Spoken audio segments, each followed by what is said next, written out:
Yo, Hulkamaniacs, it's Thanksgiving night, and this is the happiest time of year for all the maniacs, brother. You know, me and all my little Hulksters, we got a lot of things to be thankful for. Number one, we're thankful for being happy and very healthy. We're thankful for having time to share with our loved ones. We're also thankful that Hulkamania is still the strongest force in the universe. And after the turkey's done, after the blessings are all done, I can tell you what the Hulkster's mostly happy about. It's Survivor Series time, and I'm thankful for my team of Hulkamaniacs.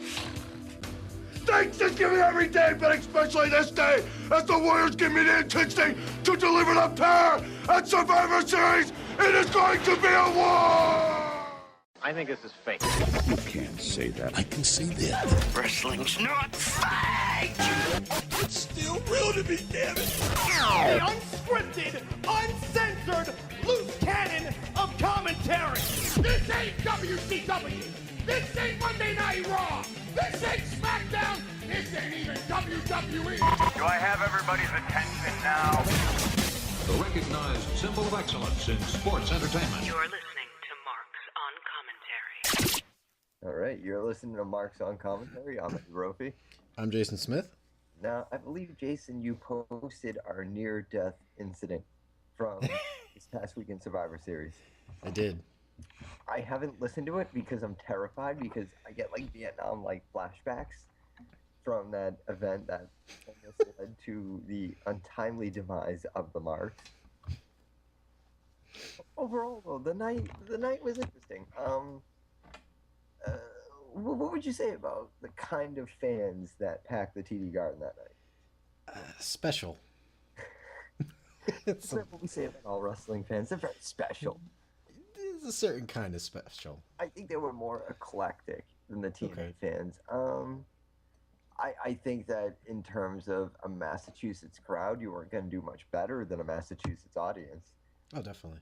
I've read reports that they're not expecting very good buy rates for that show, given the fact that they were up against the NFL and the American Music Awards, and the fact that sometimes I think the WWE knows when they haven't actually booked a good pay-per-view. Exactly. I mean, to me, if you're a company and you're producing a product or you have a bottom line, why is your bottom line that we're putting together a pretty mediocre, as we chanted at the show, this is adequate? I mean, if you could sum up that show, the chant would be, this is adequate, clap, clap. That was the show. It was adequate. But is it adequate enough for the casual fan? It was adequate enough for Raw. It wasn't adequate enough for a pay-per-view. Well, I mean, again, I would know because I'm not at liberty to say what I do to acquire pay-per-views, but for the average honest person, let's say, who purchases a pay-per-view, you're talking $40-50 a pop. That was not justifiable for what they're paying. Yeah. There's a difference between this and what was it? The pay-per-view where Bryan and Orton didn't resolve anything. It was just like, oh, the title's still up in the air. Well, it was That's fans complaining about a result. I'm complaining about a lack of production of what I was getting.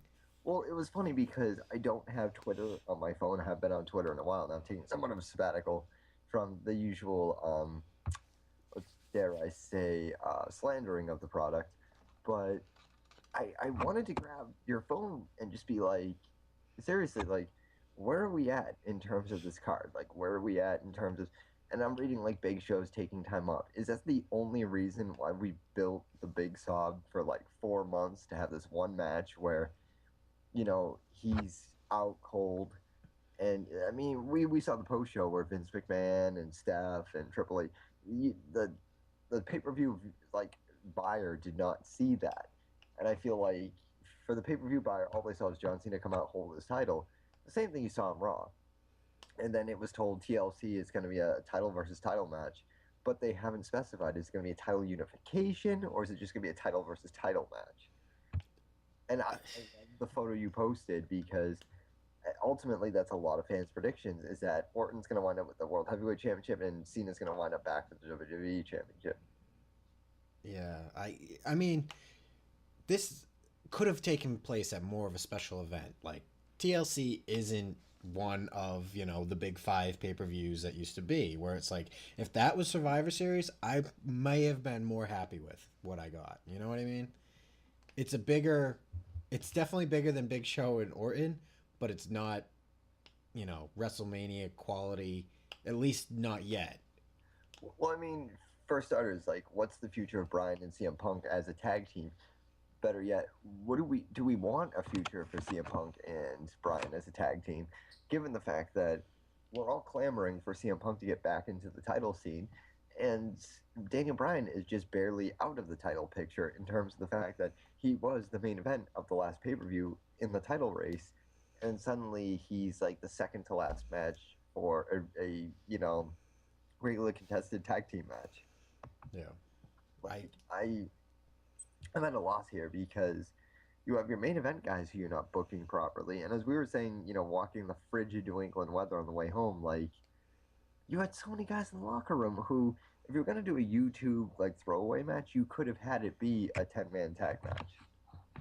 Yeah, just something interesting. Like, the match of the night probably was the opening match, like the traditional Survivor Series. That was fun to sit through and watch. Well, can I say that it was fun because of how many fans were behind Goldust? Yeah. And again, I said this on the last show, which was that Goldust is at a point in his career where he doesn't have to try as hard as he does. But the mere fact that Dustin Reynolds is still, like, refining his craft as a competitor, as a wrestler, as an athlete, and the fact that he's still keeping that character fresh is amazing because he really doesn't have to. Yeah. I mean, I'll give it to Roman Reigns for being the sole survivor because I think I even nudged you and said that's got to be a major push. Yeah. I think that's a major push in the right direction. I mean, I think that personally Dean Ambrose is the breakout star of the Shield. Roman Reigns is a close second in terms of being almost a Rock caliber, and TV track that all you want, a Rock caliber superstar. No, I'll agree with you. I mean, He definitely, he hasn't always had the strongest promos, which is something that scares me. Well, that's the thing. I don't think it would be overnight. I think that Roman Reigns is the type of, if the Shield disbanded, I think Dean Ambrose is going to get the immediate push into the title scene, whereas I think Roman Reigns could potentially be repackaged and sent back to territorial to make him better at delivery with promos. And I think in terms of wrestler, I mean, he's got the whole package, but I think in terms of a superstar, fine tweaking is really my only minor complaint about him. I mean, it may be as simple as giving him a manager, somebody that can talk for him, but that's usually the role of a good heel, but you never know. Thinking, fuck, and I'm spacing on his name, and I'm a terrible mark for doing this. The Real Americans. Zeb? Zeb. I think Zeb would be a good manager for him. Yeah, it's different. I mean, just somebody that can talk. I mean, I don't know. It seems like he's, getting ready to get that face turn push. I think you could even repackage Zeb because I think Zeb, overall, as a manager, has so much heat, but I think he'd get more heat if he was taken out of the stereotypical, like, right-wing Republican, like, overzealous, Americana sort of thing. I think you could make him a really credible manager if you paired him with someone like Roman Reigns, who's a really intensely passionate and potentially main event caliber star. Yeah. I mean, I think that would be it's funny because I'm high on Dean Ambrose, and I think Dean Ambrose could be the future of this company, but it's funny because not until Survivor Series did I really pay much attention to Roman Reigns. I don't think many did. But it was like I had seen like, oh, Roman Reigns is going to be the sole survivor. I didn't see where that was coming from, and kind of was shocked that it happened. Well, it's funny because the whole match, all I kept thinking was either Goldust or Cody Rhodes is coming out on top. There's no way. Honestly, Rey Mysterio looked like shit that entire match. Definitely. I mean, this is a potential Hall of Famer. Again, TV tracks. He is. I mean... No, he is. He's had a really great career, but I think it's sullied by the fact that there have been so many injuries and there's so many botches, and the fact that he, unbeknownst to him, kind of rode the coattails of Eddie Guerrero's death to get that World Heavyweight title. Yeah. I mean, that sucks for Rey Mysterio. I'm not saying that Rey Mysterio was either, I mean, he was probably cognizant of it, but I can't say that he was pro it. But I definitely think that he knew. You got to figure. I mean, this is the guy that in the WWE tournament after CM Punk walked out with the title, won the title, and then lost it like 10 minutes later to Cena. So I mean, they'll say like, we'll put the strap on Mysterio for 10 minutes for a commercial for M&Ms, and then it's going back to Cena. I mean, I don't know, that entire match, it was really a wild card for me. I know Kathryn was disappointed. I was actually disappointed, but for Dean Ambrose to be the first one eliminated was actually a brilliant move on their part. Yeah. Because you kind of figured this is going to be the guy that's probably going to be the sole survivor. To cut him at his limbs and kick him out immediately was brilliant, because all you could think was like, oh, it's going to be Cody or Goldust then. And I mean, the thing is like when you watch those matches, you remember who the last eliminated was as opposed to who the first was. It kind of protects Ambrose while elevating Reigns. No, and I think that because of the Shield, I mean, we're still ambiguous with the Shield. Like, are they still in the Authority? Are they going to break up? I guess I love the idea of the Shield in theory, but I think eventually it's going to wear out its welcome. I personally, I think it has worn out its welcome. I think it's a done deal. I think there's enough gas left in the tank to get you to WrestleMania, maybe some feud with the Wyatts, but after that, I think it definitely needs to wind down. Even that, though, I think that should almost come to a head at Royal Rumble. Like, where you had the Nexus and the Core face off the Rumble years ago in Boston, I almost feel like you should do the same with the Wyatts and the Shield. Yeah. And then have it... That'd be cool. Because I think the big breakout star of that match was CM Punk. I mean, CM Punk was already established as a star. He was already a former World Heavyweight Champion, Intercontinental Champion, Tag Team Champion. So it's even stupid of me to say, oh, he was the breakout star. But no, but you get to different levels where it's like, okay, obviously it's all done to accelerate this one guy, and that was him, and that was a genius Royal Rumble move. I think if you really want to blow people away, at this year's Royal Rumble, either have Ambrose or Reigns win the Rumble. Yeah. Well, there's already talk that Reigns is going to get like a Kane-like push in the Rumble where, he'll eliminate, 10, 11 guys. I want more for him than that, though, because Kane but do you want him? Kane has never won a Rumble, and, I mean, Kane's a World Heavyweight Champion. WWE Champion. He's a what do they call it there? Transitional champion. Thank you. A transitional WWF champion. He won a King of the Ring on a technicality and lost it the next night to Austin. I think Reigns has the potential to be... Because, I mean, Del Rio won the fucking Royal Rumble, and honestly, like, what's he doing? Yeah. He competed against Cena, but that was a glorified squash match. You knew Cena was walking out retaining. Yeah. I mean, to wrap up my Survivor Series thoughts, I was actually rooting for Cena by the end of the night. When he came out, and this is all the off-camera stuff that made me root. Yeah. The fact that they're trying to build Cena as the underdog is actually kind of cool to me. I kind of like that. Yeah, no, it definitely worked. It was fun listening to him kind of like bitch slap, almost dropping his own kind of pipe bomb on Triple H, being like, "Oh, do you still have it?" I kind of enjoyed that kind of wordplay. Well, I enjoyed it because Cena's really stale, and I mean, this goes without saying with the chance of overrated, but I almost feel like that's because they've been feeding Cena this, like, Superman shit for so long. To put Cena against Orton and to say, like, dude, it's my title versus your title. I'm a fighting champion. You're a puppet. I think it's almost really cool in the sense that you have so many anti-Cena fans out there. You have to do one of two things. You have to get us on his side against a faction that we really hate, or you have to turn him heel, and he has to join that faction that we hate. Yeah.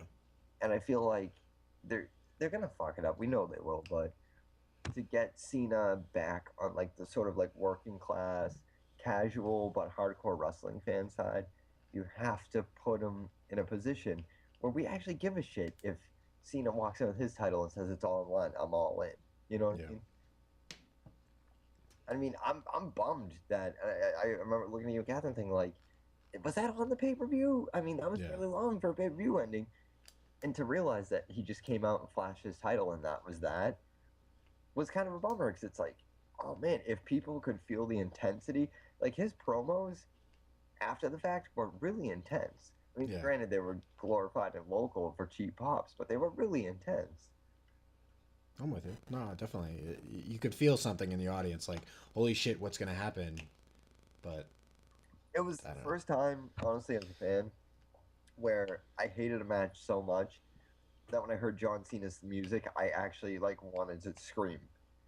Like, yes, it's Cena, and I fucking hate Cena. He's so stale, but that's the thing. Like, they could have done that to Austin.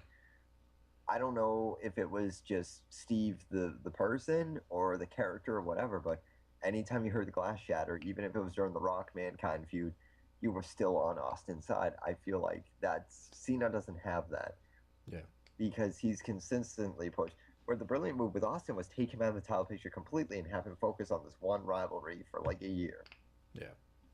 I mean, even then, when he lost the title at Over the Edge and then he lost the title to Mankind at SummerSlam, you were still rooting for Austin. I mean, they did a great job with when Austin returned of not immediately putting the strap back on him, but having these like sort of like meaningless feuds with like Triple H and Rikishi and Kurt Angle before he met The Rock again at WrestleMania and then ultimately joined Vince McMahon.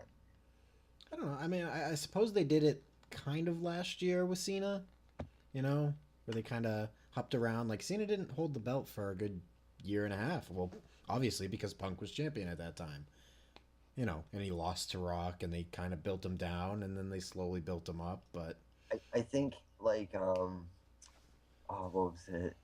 I feel like it was like Punk's return though. If they had just held out long enough for Punk to return for it to really matter, if Cena could have just been out of the title picture just a little longer, it would have mattered more. yeah, In terms of the unification, I've I've been saying this since day one. Since we've been doing this show, we've been doing the show almost a year now. If they just unify the goddamn titles already, we don't need two heavyweight champions. I think I was more marking out for the fact that we're closer to one title than we are to who holds that title. Mhm. And I mean, but it's still a slippery slope because you could have one title for one company and put it on Orton, and I'm not going to give a shit about that title.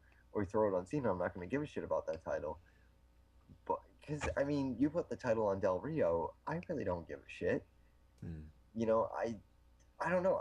I almost want to go back to the days when I hated Triple H so much because there was only one title to a company and he was the company guy. I hated him so much and wanted anybody to take that title off. It's like I'd almost rather that than have two champions who I hate. I think like I don't give a shit about the world title. yeah, In terms of, I do want to talk about Big E Langston because that match sucked. yeah. That wasn't good. That I don't know. Langston, I think, was slowly on the rise, but that seemed to hurt a little bit. And Axel is just, I've lost faith in him. Like on And Axel, I don't think Axel was a good champion. I don't really. I mean, the fact that he was getting "You Can't Wrestle" chance. Big E Langston, he's got a great theme. He's got a great look. He's got tremendous athleticism, and people keep saying, "Oh, I hope they don't build him as the next Ahmed Johnson." I think he could be what Ahmed Johnson wasn't, which is a potential champion. yeah, I mean, he's definitely got swagger. He's got charisma. he's got the audience on his side, which is very tough for somebody to do. Oh God, yeah. I mean, the fact that Mark Henry got it from the Boston crowd was incredible because, I mean, I've said probably in previous shows I thought Mark Henry was an amazing world heavyweight champion. Mm-hmm. Namely because I've followed that guy from the Nation to Sexual Chocolate to now. And I mean, it's tough because could Daniel Bryan in reality beat a Mark Henry? Fuck no. But I think that he's paid his dues. He's a nice enough guy off camera. He's definitely got some promo skills. I mean, we saw when he, did that, he pulled the wool over Cena's eyes. I think he's got a lot of potential. I would love to see Mark Henry back in the title scene. Yeah. I mean, it's different than a Big Show. Anytime Big Show's in a main event, it's a glorified squash match against Big Show. Funny enough, Big Show. I mean, there's no match with Big Show where I've been like captivated. Whereas Mark Henry, it's almost like, oh, I want to see what Mark Henry's gonna do because he's been with that company so long. I almost feel like it's a matter of I don't. It's weird to say because Big Show's been in the company too, and he's a bigger guy. But Mark Henry, I mean, if you're a fan, you read Raw magazine, you know all the stories about Mark Henry. Mark Henry, coming into the company, was not a company favorite. I mean, everybody ribbed that guy, and he was given such crappy gimmicks.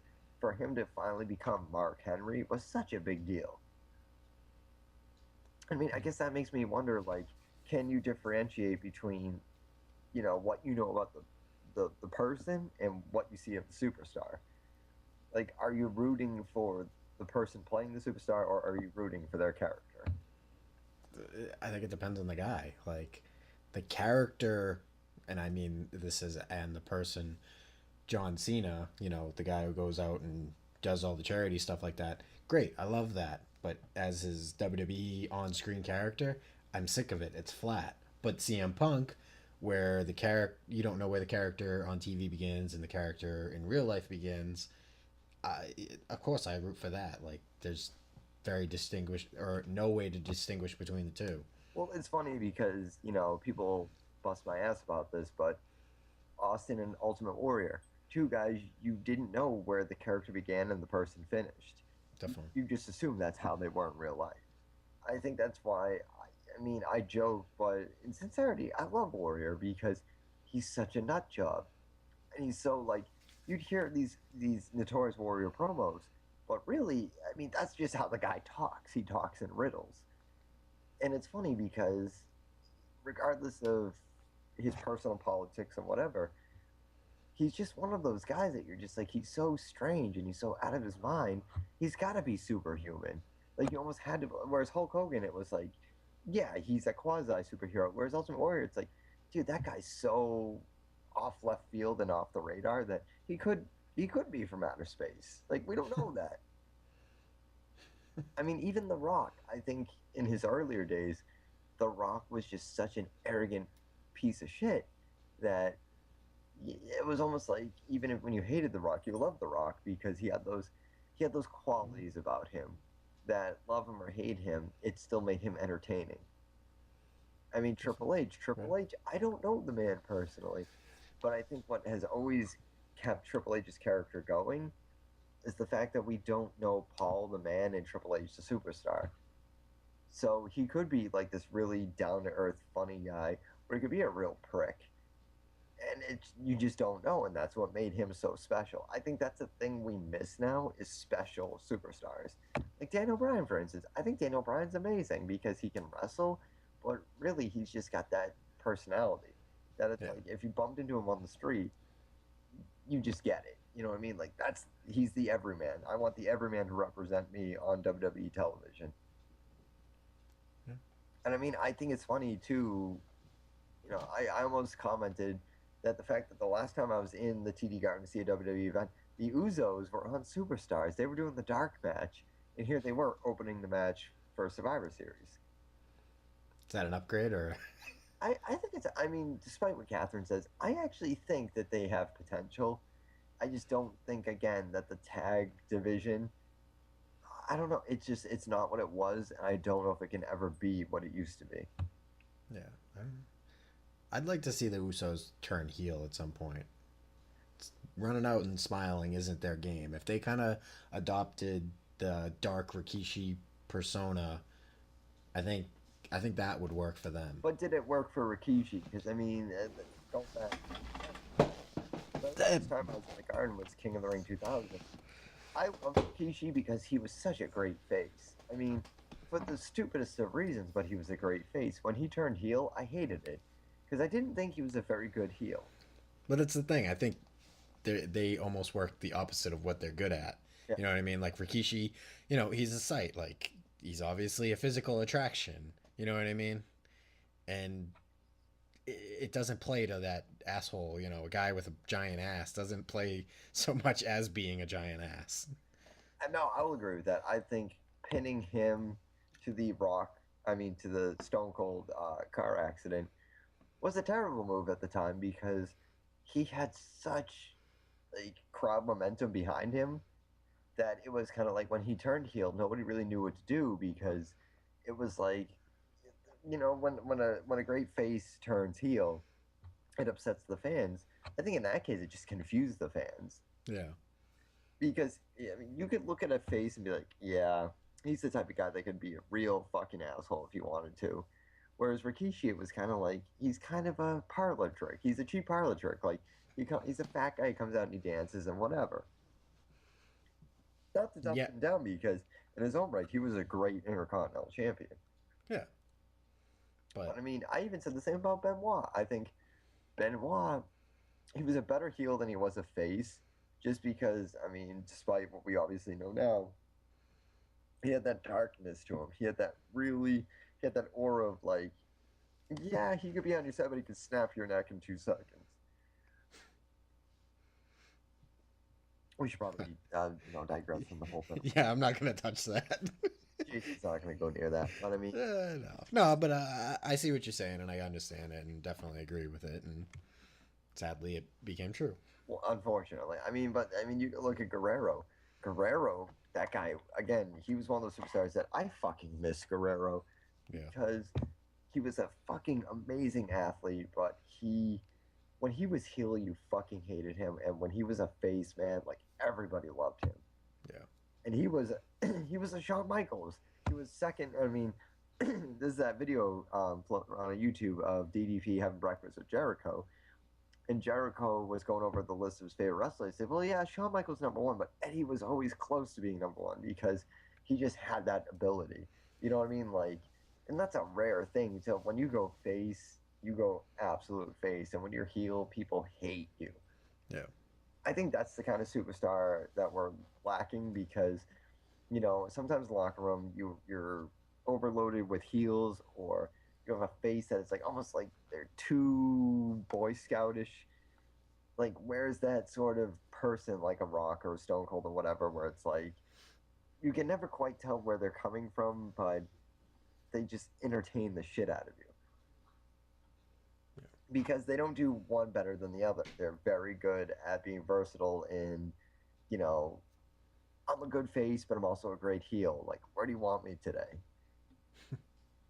So, I mean, but again, that leads to WrestleMania 30.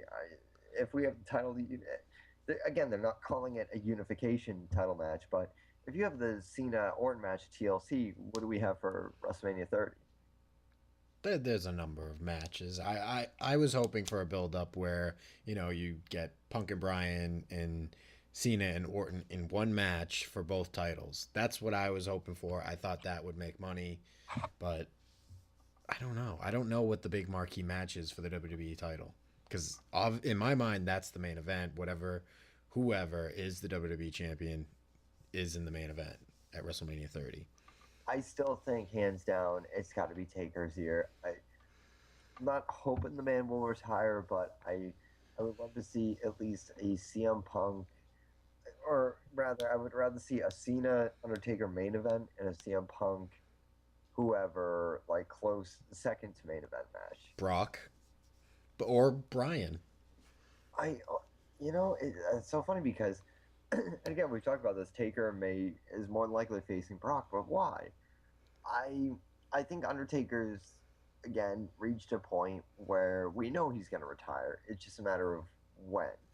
When is it going to happen? I still think the greatest opponent for Taker for the streak should be John Cena in a title match where Undertaker loses and he just tips his hat and says, "I'm done." Well, I know people hate that because they fucking hate Cena, but. That's a whole other thing altogether, but I feel like at WrestleMania 30, you're going to have the really big special match. And right now, I can't think of any other than Taker Cena. And at this point, it's like if anybody was, and you've always heard the argument that if somebody beats Undertaker, it needs to establish them. And I think that's the wrong way to do it because you could end up with, a Mr. Kennedy where you're like, we're going to push him to the 9s. And it just doesn't work out, and you gave your streak, your 21 win, 22 win streak away to somebody who's now jobbing in TNA. Like, if it's going to be anybody, it should be somebody of Cena's quality. You know what I mean? Well, I think that I agree 100%. I feel like people go about it the wrong way. If you're going to give it to somebody, give it to somebody who's already established, who already has a fan base that either loves them or fucking hates them. Yeah. But that's the thing. When Taker shows up for a match, people don't know how to feel about Taker. We love him because he is Undertaker, but that's the thing. Like, you gotta break away from that because Taker never goes into those matches as a face or a heel. He just goes in as Undertaker. I mean, we came close last year where Punk came in as a really strong heel, given the heels of Paul Bearer's passing. But I feel like if you go in there with a guy like Cena, well, obviously people are going to cheer against Cena because he's against Undertaker. But then you got to think, like, well, where's Undertaker been this whole time? Yeah. You know what I mean? And I think that's a big marquee match for a milestone WrestleMania would be Taker versus Cena. Definitely. Now, going to Hogan into the company, I read recently that Cena had said, I want Hogan at WrestleMania 30, but I don't want to have a match against him. Yeah. Now, if you had, say, Cena and Hogan in a tag team match, are they going to be booed out of the building because they're Team Supermen? I don't think so. I think it's like, I don't know. It's WrestleMania where it's like all is forgiven.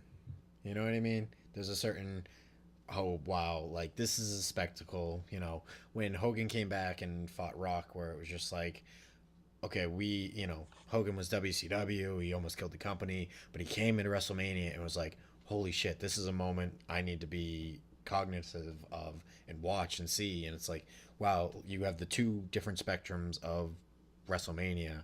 I almost wish there was like you can include Bret Hart or something into it. But You know what I would actually love to see? I'm going to throw this out there, and it could be totally, like, destroyed by the fans. Hogan and Cena versus, like, Triple H and, like, Orton.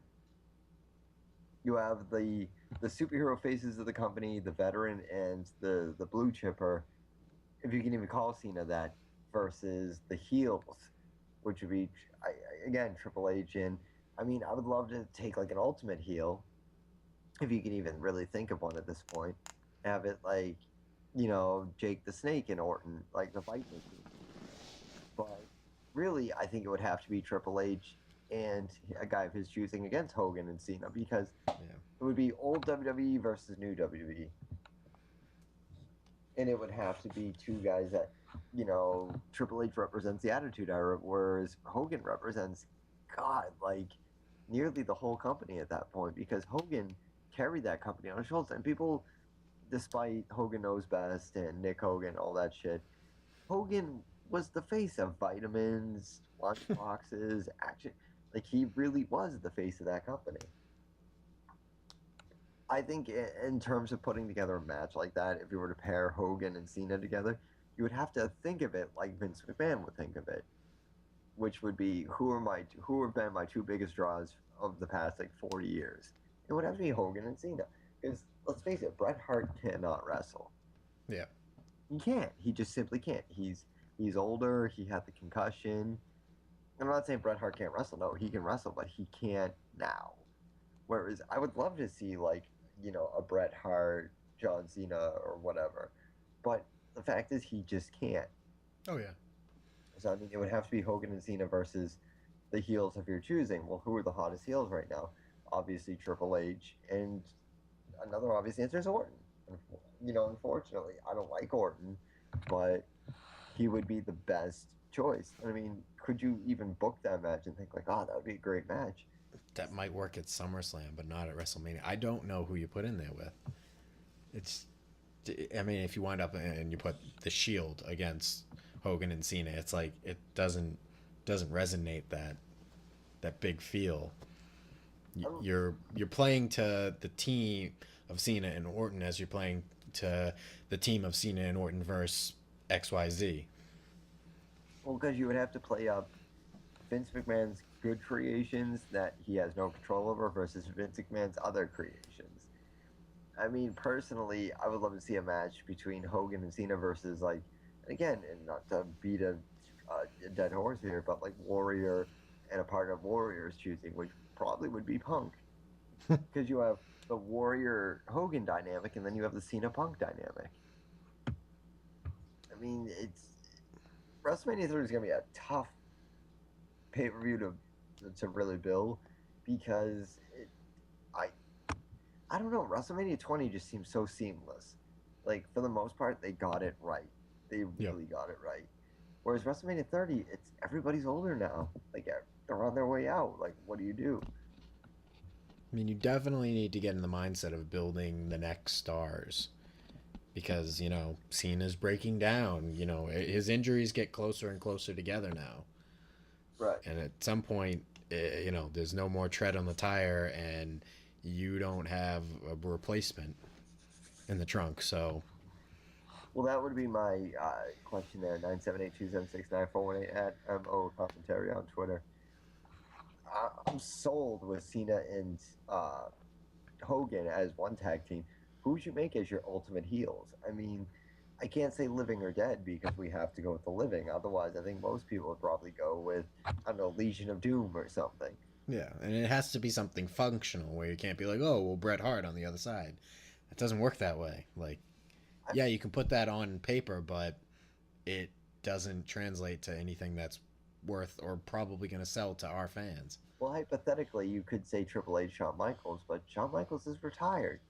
I mean, I'd love to actually see Shawn Michaels, like he said during his retirement speech, he wants to do justice to the fact that retirement matches are bullshit and the fact that he respects The Undertaker enough that, no, that's the guy I wanted to retire with. You know, and I don't know on that one. That's a tough one.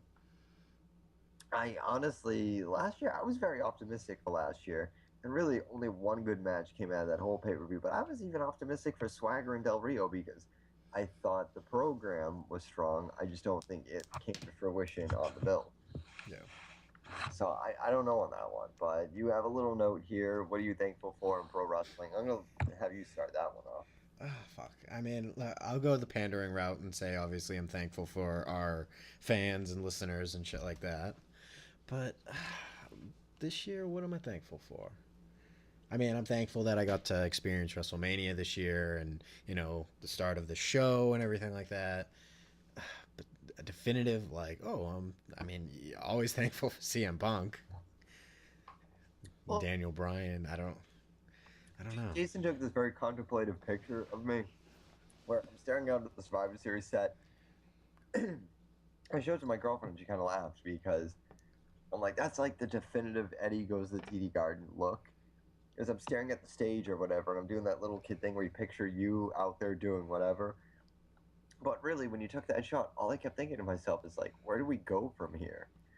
I mean, I could do, again, the pandering thing of like, yeah, I've been on Twitter and I've had fun on Twitter with, you know, our followers or listeners or whoever listens to the show. I think Eddie equals bad ratings because we get better ratings. No. But I definitely kind of look at it as from a little kid that started watching wrestling at WrestleMania 8 to now is kind of contemplative of like, where do we go from here? I mean, who's left? And, you know, we talk about Roman Reigns, we talk about Dean Ambrose, but really, where do we go from here? And I think that's the thing. What am I grateful for is that wrestling, it's built on unpredictability. And I think that's the thing that the product is missing out on, is that we don't have that unpredictability anymore. But there's still that sense of like, when we were at the TD Garden, we're freezing our asses off going in, we were still hoping and really clinging to that idea of like, this pay-per-view could end with something huge. And I'm grateful, but I'm also spiteful for that because it hasn't really delivered. But, I mean, I don't know. Is that a sign of the times? Like, are we just... I don't know. Maybe. Like, there's a part of me that, like, when fans... And we were joking because Randy Orton got thrown over the barricade and people are chanting ECW. Are people nostalgic for the sake of being nostalgic? Or do they want something that could usher in the new era of professional wrestling? I don't know. Yeah. I mean, maybe a little both. I think Kathryn... I mean, again... I'll be honest with you. I'm not a fan of the Indies. I have no problem with it. I'm really not a fan of the Indies because I'm a casual fan. I'm a fair weather wrestling fan. And I've been a diehard fan for years. But when it came to the Indies, it was kind of like, well, you know, there's some guys you want to see move on and succeed to the big leagues. And there's some people you look at and you're just like, what am I watching? Like, you don't have a shot in hell. But I almost feel like somehow she might have her fingers on the pulse a little better than we do because, I mean, she scours you know the recesses of indie wrestling so much that she'll find a superstar and be like, I believe in this person. But I can't do that because, I mean, my next door neighbor was a professional wrestler. And I mean, I really did think he had potential. And Taz broke his leg in like 3 places and he became a Viking addict. So it's, I don't know. What am I grateful for? I guess that the fact that it's still a viable commodity. But I'm always wondering, like, is it on its last legs? Like, I mean, the TD Garden technically wasn't sold out, but it was packed enough that it wasn't like an obvious vacancy. Slammiversary. Yeah, it wasn't like an obvious vacancy like a TNA pay-per-view. But what's that really saying? I mean, they're a Fortune 500 company versus TNA, which is a glorified trust fund company. You know what I mean? Yeah. I mean, if Billy Corgan actually bought TNA, would it keep my interest the same way Wrestling Society X did, but it was gone within 2 matches? You know what I mean? Yeah. So I don't know. You almost have to be thankful for the fact that professional wrestling still exists. But I mean, here's the thing I didn't want to talk about on the show was that Jason, I won't name the company that he reached out to, but Jason reached out to a local record store, and the second they found out that we were a wrestling podcast, they declined. And I joked with him. I said I almost want to talk about on the show is the stigma of being a wrestling fan. And I mean, I was telling him a story where I went to UPS to deliver the Attitude Era DVD to a listener who won the contest. The guy was like, "Oh, you do a podcast?" And he gave me a pen and a piece of paper. He said, "Write down what your podcast is." So it's a wrestling podcast. And here's the guy. I'm not charging him to listen to the show. He took the pen and piece of paper away and went, "Oh, never mind." And it's like, really, dude? Like, it's still an entertaining podcast, but I almost feel like, does it hurt the wrestling to almost be stigmatized in the sense that, I don't know, there are so few of us left that actually watch wrestling with a sense of excitement, whereas in, say, 99, 2000, it was commonplace. It was mainstream. Yeah. I don't know. It's a funny question because again, Jason, it's a record store we both like love because they have amazing prices and they're in a cool location. They're a really cool store. But I found stuff, to put together the WrestleMania collection, and I was just like, this is a fucking no-brainer. How can they say no? And they did. And again, it's almost like it's insulting, but at the same time, I think that's the current zeitgeist for wrestling fans, which is, I talk to so many people that will be like, "Oh, you do Marks on Commentary. I really like your show." But it's like when the Spice Girls are huge. They sold millions of records, but I didn't know anybody who owned one. We have a ton of listeners, with the exception of Twitter. I don't know anyone who actually listens because professional wrestling is still in. My professor, who I was going to have on the show to do an interview because he was on WWE.com because he was at a Comic-Con type event where he's in the New Hampshire Ghostbusters and whatever, and he got photographed with CM Punk, and he was like, one of the first things he told me is, "I watch wrestling, but I'm in the closet about it." But why? You know what I mean? Like, you know what I mean? I think that's my main question for this show is, what are we thankful for? The wrestling fans that aren't in the closet about it, that are still very much body odor or not, still adamant about that they love the product and they'll still invest in it, they'll still go to the events. Yeah. And I think me and Eddie sometimes are critical sometimes of those fans, but it's only because it's just like, hey, what are you doing? And we want to help build the respect of what we do and what we like. So, well, bear in mind too that this is a podcast. It's meant to be taken lightly. If I'm making fun of you, for God's sakes, I'm a 26-year-old man. Granted, I now technically live with my girlfriend versus my parents, so it's different. But I mean, I still like the product. I don't watch it. I'm not as overzealous about the product as Kathryn is, and Kathryn's very passionate, so much that she's building a fund to get to Connecticut to work for WWE. I'm not leaving Massachusetts. I'm not going to work for WWE. That's a big difference. I don't want to work for them. I want to watch their product and be a fan of it. And critique and comment on it. Exactly. I want to be able to watch a WWE pay per view or show and be able to say what I want without fearing, like, oh my God, my job's in jeopardy here. We don't get paid to do this. This is purely a hobby. It's for fun. If it takes off, awesome. If we meet some cool people, even better. We tried to do a Survivor Series contest. Nobody replied. It is what it is. It's the nature of what we do. But, I mean, genuinely, I think that it's a sad state of affairs when you don't really know who the real fans are. And when you rib the fans, they kind of turn around. They act like assholes to you, like, how dare you make fun of me? And it's like, I'm not making fun of you. I'm kind of poking fun at the fact that we are literally like so ostracized from the mainstream that people I know go to WWE events and won't even admit it. So, I mean, that's where I'm at in terms of the show tonight. Jason did post our infamous almost show. Half show. Bonus show.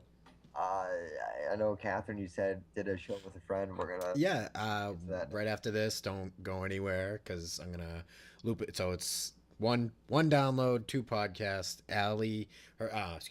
Kathryn and her friend Allie, kind of review wrestling the week that was. Talks about some fun things. I believe they're gonna talk about fashion and wrestling and stuff like that. So, give it a listen. We're doing what we can, but I think essentially what I want to get to the genuine soul of is if you're a wrestling fan and you do listen to this podcast, what makes you a fan? If you're a fan who's in the closet, why are you in the closet about it? But namely, what are you thankful for? Because right now, I know Jason and I are really hard pressed to be like, oh, this is definitively what we're thankful for. I think a lot of it has to do with, you could blame it on terrible booking, but I almost feel like it's terrible fandom. Is, wrestling is not going to be what we want it to be until it's mainstream again.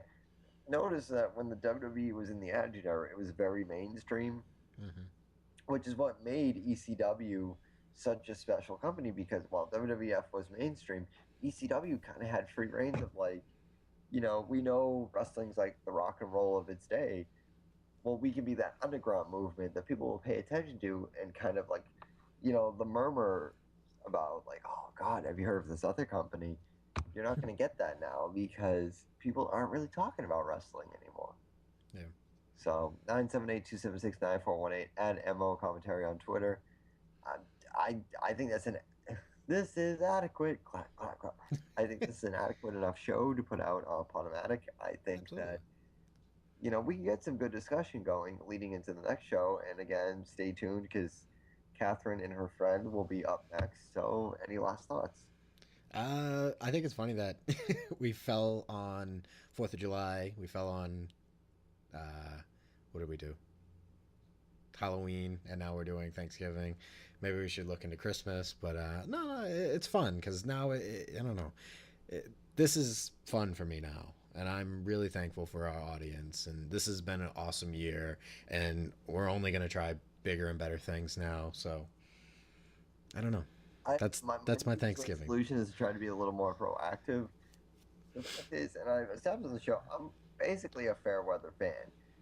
I watch the product. If I'm not watching, then I'm on WWE.com or WrestleZone or Wrestling Inc. every day. That's been the same way since I was when I was 18, and when I didn't watch the product, and I was still fascinated enough that I kept my fingers on it. But I mean, I think that's what makes the dynamic of Jason, Kathryn, and I so interesting is Kathryn actually goes on the road and sees indies. Jason fucking owns all these DVDs. He's a collector.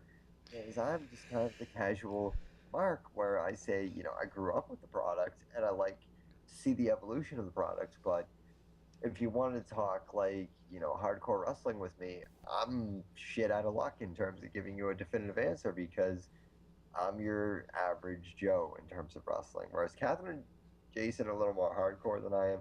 I'm more casual. So, I mean, I think that keeps the dynamic fresh, but I think there are going to be a lot of people that are going to give me shit because they're going to think, well, what are you doing on a show called Marks on Commentary? I think that's how you keep a show like Marks on Commentary fresh is that You have the hardcore fans, and then you have the casual fan. Yeah. Because then you get a diverse, eclectic output from all of us, which is I can watch a product and talk to people on the outside who tease. Like, I work at a thrift store. I get teased all the time. We have WWE products come in. My boss say, "Oh, I thought of you. Why didn't you hold up a John Cena shirt?" You know what I mean? Like, it is what it is. And I'm grateful for it, but in order to keep me locked in as a fan from days of yore or a fan of now, stop booking Big Show in the main event, please. Young, fresh, interesting talent. I think that's what we got to go with it. So 978-276-9418 is the number. Leave a voicemail at MO Commentary. Kathryn will kill me if I don't plug the blog, which I don't write it anymore because, frankly, I just don't have the attention span. It's marksonblogging.blog.com, I think. Yeah, that's it. You can find it on marksOnCommentary.com. Yeah, Jason's got everything wired. So, anyway, stay tuned for Kathryn. Her friend Allison, is it? Yep. Allie. Whatever, Allison. Sorry, we haven't met her, so that's our cop-out. I don't know who the fuck she is, so... Whatever, it's Thanksgiving. I've been... Such a warm reception. I've been drinking since noon. Who are you kidding? I'm creepy Uncle Eddie.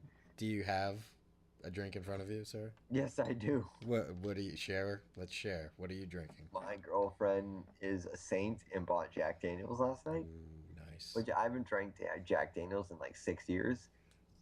I've been sticking to the cheap bourbon. In North Reading, I went to this liquor store with a bottle of Jack Daniels. The woman took it out of my hand and said, "No, the barrels of Jack Daniels are too much." She handed me this thing called Ezra Brooks, $10.99 for like an average bottle. You know, $20.99 for like, could last you like 2 weeks.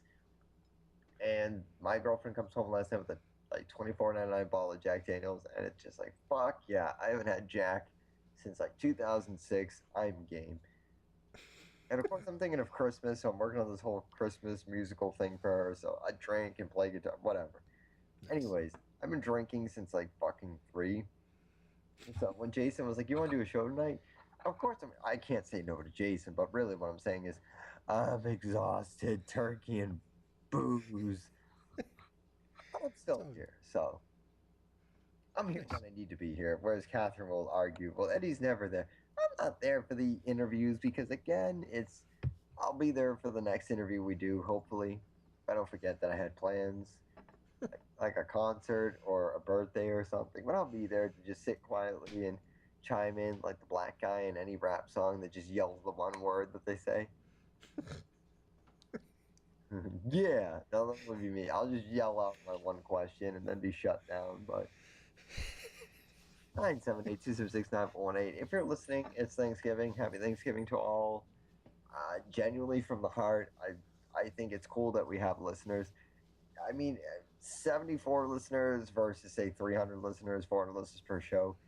If anyone's listening, I'm happy. I mean, I do this thing with Jason. Gangrel was supposed to be interviewed on the show. He never has. I mean, but the idea was cool at the time.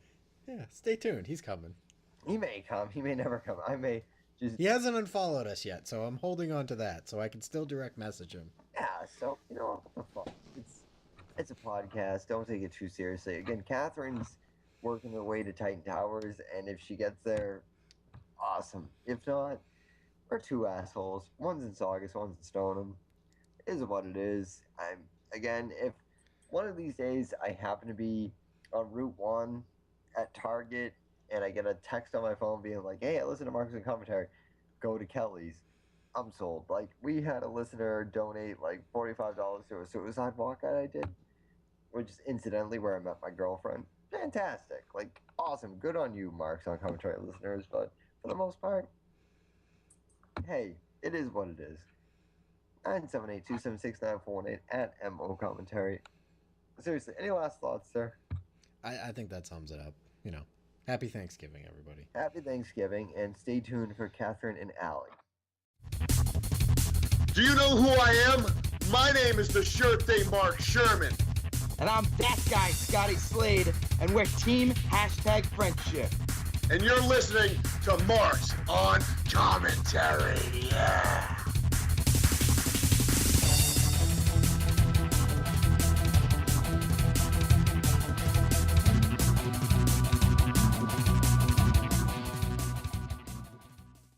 welcome back to Marks on Commentary. I'm Kathryn, and I am joined right now by Allie. Hi! She is one of my bestest friends. She's a huge wrestling fan, and I wanted to introduce her to all of you guys because she's actually going to be helping out with the blog, doing a bunch of stuff. So, everyone say hello to Allie. Hello, Allie. Hi, everybody. So, Allie, why don't we just get a little bit of information out there just so people kind of know you and some of your credentials. Okay. When did you start watching wrestling? I first started wrestling maybe back in watching wrestling. Watching wrestling? Did I say wrestling? You did. That's because you fucked me up earlier. That's my fault. When we were talking earlier, I actually said to Allie, when did you start wrestling? And now I've ruined everything. I first started watching wrestling maybe around 98 or 99. So I was 8 years old then. One of my friends got me into it. I was over at his house and he was like, wait, what time is it? And I was like, it's 8. And he goes, oh my God, SmackDown's on. He grabbed my hand, dragged me up the stairs, and we sat in the living room and I had no idea what was going on. But I liked what I saw and it was fun. And then I stopped watching around 2004. All I remember from that time is Eric Bischoff was still the GM of Raw. So that was a long time ago. And I started watching again this summer of 2012. So, yay. Yay! So who was your favorite wrestler kind of all time, from the time that you started watching before? And then who's your favorite wrestler currently? Back then my all-time favorite was Edge. I think... Nice choice. Yeah. I thought he was really pretty and I thought he had gorgeous hair and I just loved... Still accurate. Yes. Well, he cut a lot of it off, though. But yeah, but he still looks good. No, but I mean, I also really loved, him and Christian together and, that they were smartasses with everybody. They were, the mean girls in high school, but they were dudes. And I just thought it was hilarious. And they weren't being mean to me, so I loved them. Such a great description of them. And then if you had to pick one, right now on the current roster, who's your favorite? I think I know the answer to this. Heath Slater. No, I'm kidding. Are you really? He's up there. He's top 7. for our viewers that don't know, Allie is definitely on the 3MB bandwagon. Yep, I'm a 3MB groupie. Us two that believe hard in 3MB and will be 3MB fans forever. That's right. So if not Heath Slater, then who's your favorite? Right now I would say it's CM Punk, but Dolph Ziggler is a really close second. And it's not because I just think that they're attractive, but I just like everything about them. So. And then I happen to know that you are also a huge Shield fan. Yes, I am. Allie is the reason I drove 7 hours to Long Island to go meet the Shield. It was a good choice. Yeah, it was definitely a good trip. Well worth it. Mm-hmm. Roman Reigns has really gorgeous eyes. I used to think Seth Rollins was the best looking, but Roman Reigns, he stole my heart. With every spear he delivers, he drives another notch into my heart. You should just start writing love haikus for Roman Reigns. For all of my WWE superstars, for all of them. Yes. Oh man, that would be amazing. Well, I'll do it maybe once a month on the blog. I'll pick somebody and do it. Nice. What's your biggest wrestling pet peeve? Either with a specific wrestler or with fans? I really hate it when I have two things.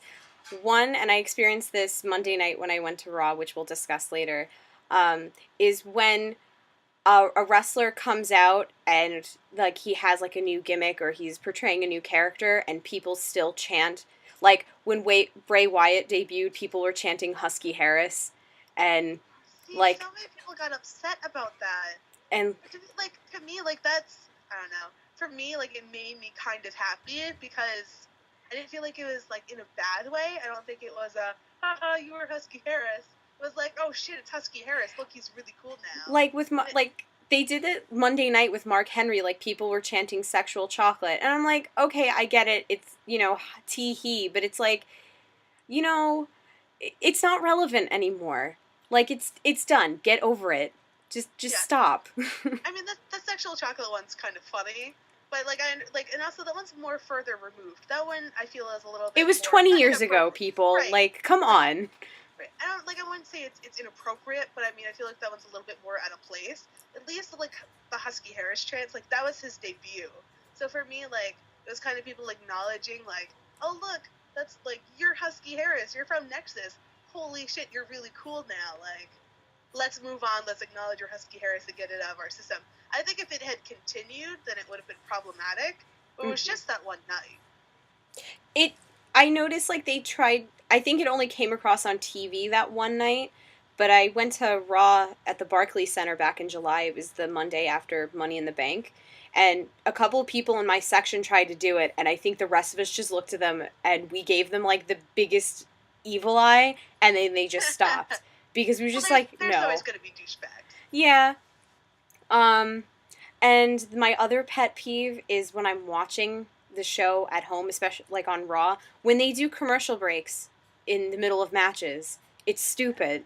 Your show is 3 hours long. You really have to put in a commercial break in the middle of a freaking match. Like, to me, that's just so disrespectful. The worst is when they do that during pay-per-views, which they've started That doing makes now. no sense! I know. When they take a break in their programming to do a commercial for their other programming. Yeah. And we don't get to see part of the match. Like, I understand on TV, especially with the app now, it's a way to try to get people to use the app and do different things. The app doesn't work. During the pay-per-views, oh, man. I've tried doing that. Like, another friend of ours, Corey, and we sometimes will get together and watch Raw. And one night I did a challenge. I'm like, you know what? Let's do everything Michael Cole and Jerry Lawler and JBL tell us to do. So, like, the only terrible drinking game. yeah. So, we started, like, they were advertising, some burger chain. I went online and I tried to find and see if there was one near us because we were going to go and do it. And there wasn't. Then, Michael Cole would be like, oh, you check it out on the WWE app. So I was like, okay. And half the time, the matches didn't load on my phone. And I have, like, a pretty updated smartphone. And they wouldn't load in time. And then the commercial break would be over. So I missed it anyway. So I'm like, well, what the hell is the point of this? Yeah, I've had that problem a couple of times. What I don't understand is, I mean, they have the app. Why don't they just show Raw on the app? Yeah, they should stream it. Like, on an iPad. Because, like, I bowl Monday nights. I'm a nerd. I'm in a bowling league. So, like, I'm at bowling and it overlaps. It never used to, but now that it's 3 hours, it does. I missed the first hour of Raw. So, like, I'll use the app so I can at least watch the little snippets while it's at commercial. Right. I can kind of follow along with, like, the tweets and stuff and what's going on. Mm-hmm. But if they just streamed it, then I wouldn't miss anything. Or, I mean, if they can't fully stream, like, the video feed, like, give you kind of, like, a live play-by-play almost. Like, MLB does it, the NFL does it. Yeah. Why not just the radio. Just do the audio. Yeah, you could do that too. Like, I mean, but then again, it's not like listening to a game on the radio because half the time Lawler, Cole, and JBL don't talk about what the hell is going on in the ring. Like, they don't call moves anymore.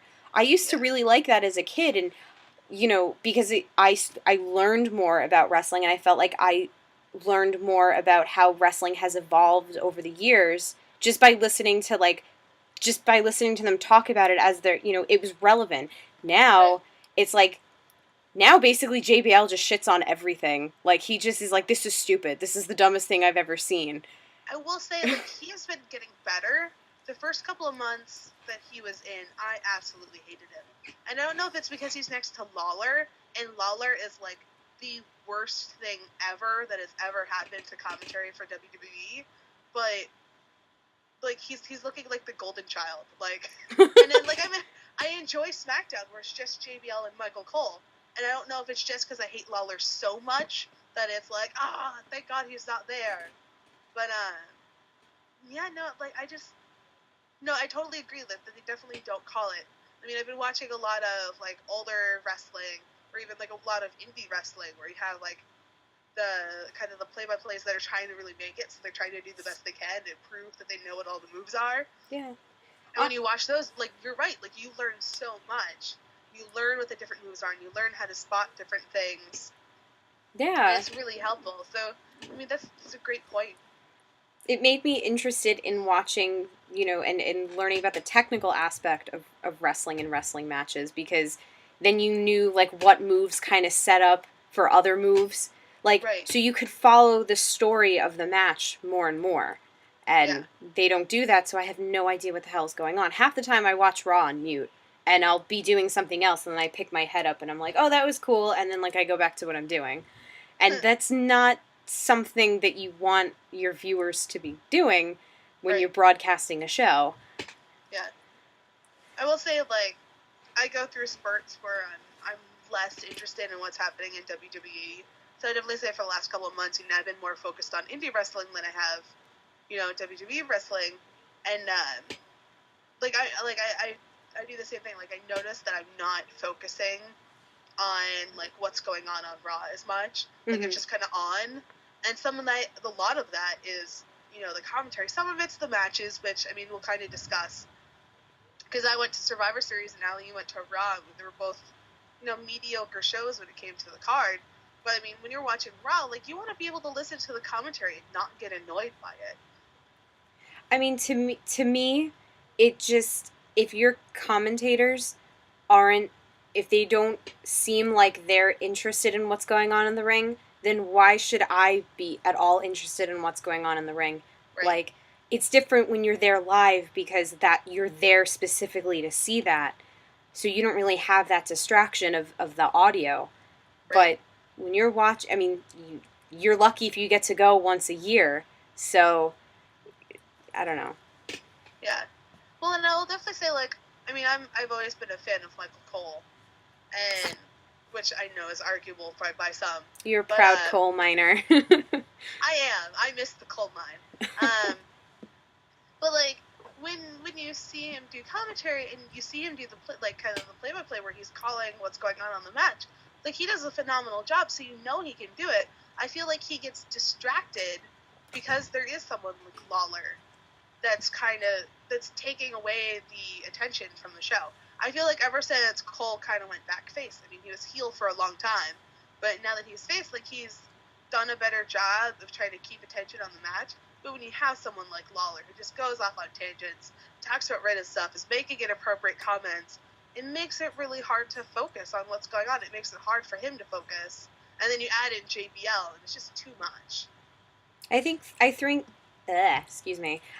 3 people on commentary is too much. I think they should just go back down to 2. I like the idea of having, the heel and the face, and then also having Michael Cole kind of be impartial, because I feel like if he is heel, then, he can't sell all the crap that they want him to sell. But, like, If he's overly faced, then he can't call the matches appropriately for the bad guys. And I think JBL plays a great heel on commentary. So you just need to find someone who's face that isn't going to be a distraction. Colt Cabana. I know, I was thinking the same thing. It'll never happen, but I don't know. I mean, there's talk about it, like he was getting like kind of a tryout and stuff. There was like buzz about it on Twitter. Who knows if it'll ever happen? Unfortunately, it's one of those things that it's been talked about a gajillion times. Yeah. He did get another shout out on Raw, though. Yes, he did. Technically, didn't he get 3 shout outs? Because he said that he wanted to wrestle with Colt Cabana's Matt Classic and Scott Colton, which is all Colt Cabana. So technically, he got 3 shout outs.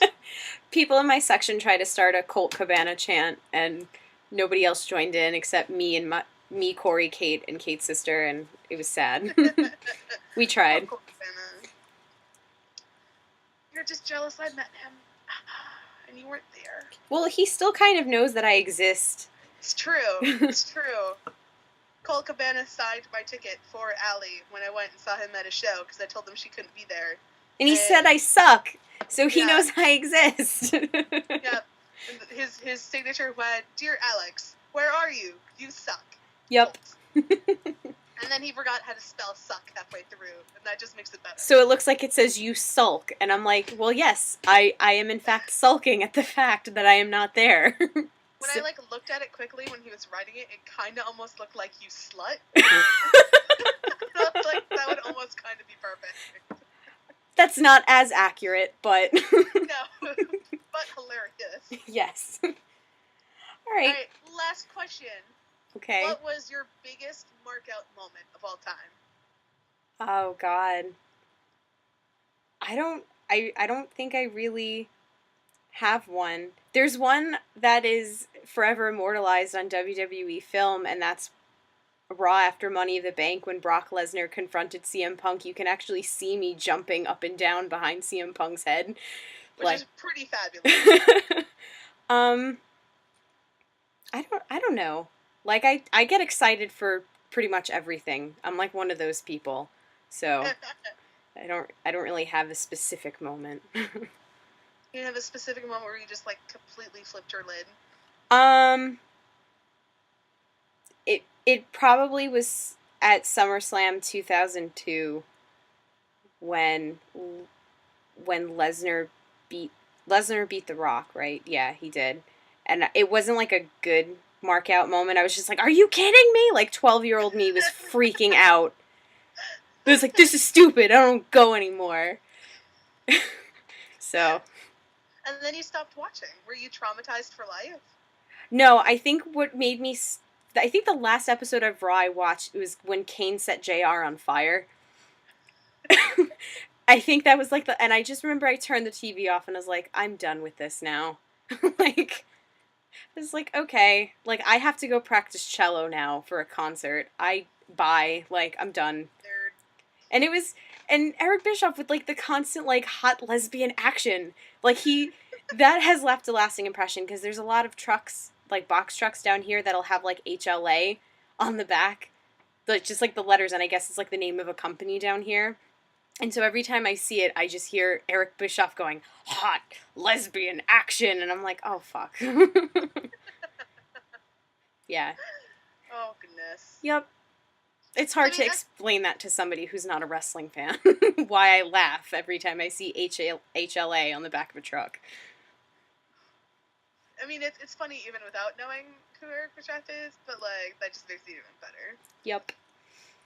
Oh goodness. So like as we were saying, like I went to Survivor Series, Allie went to Raw. I mean, clearly by people have seen both of them.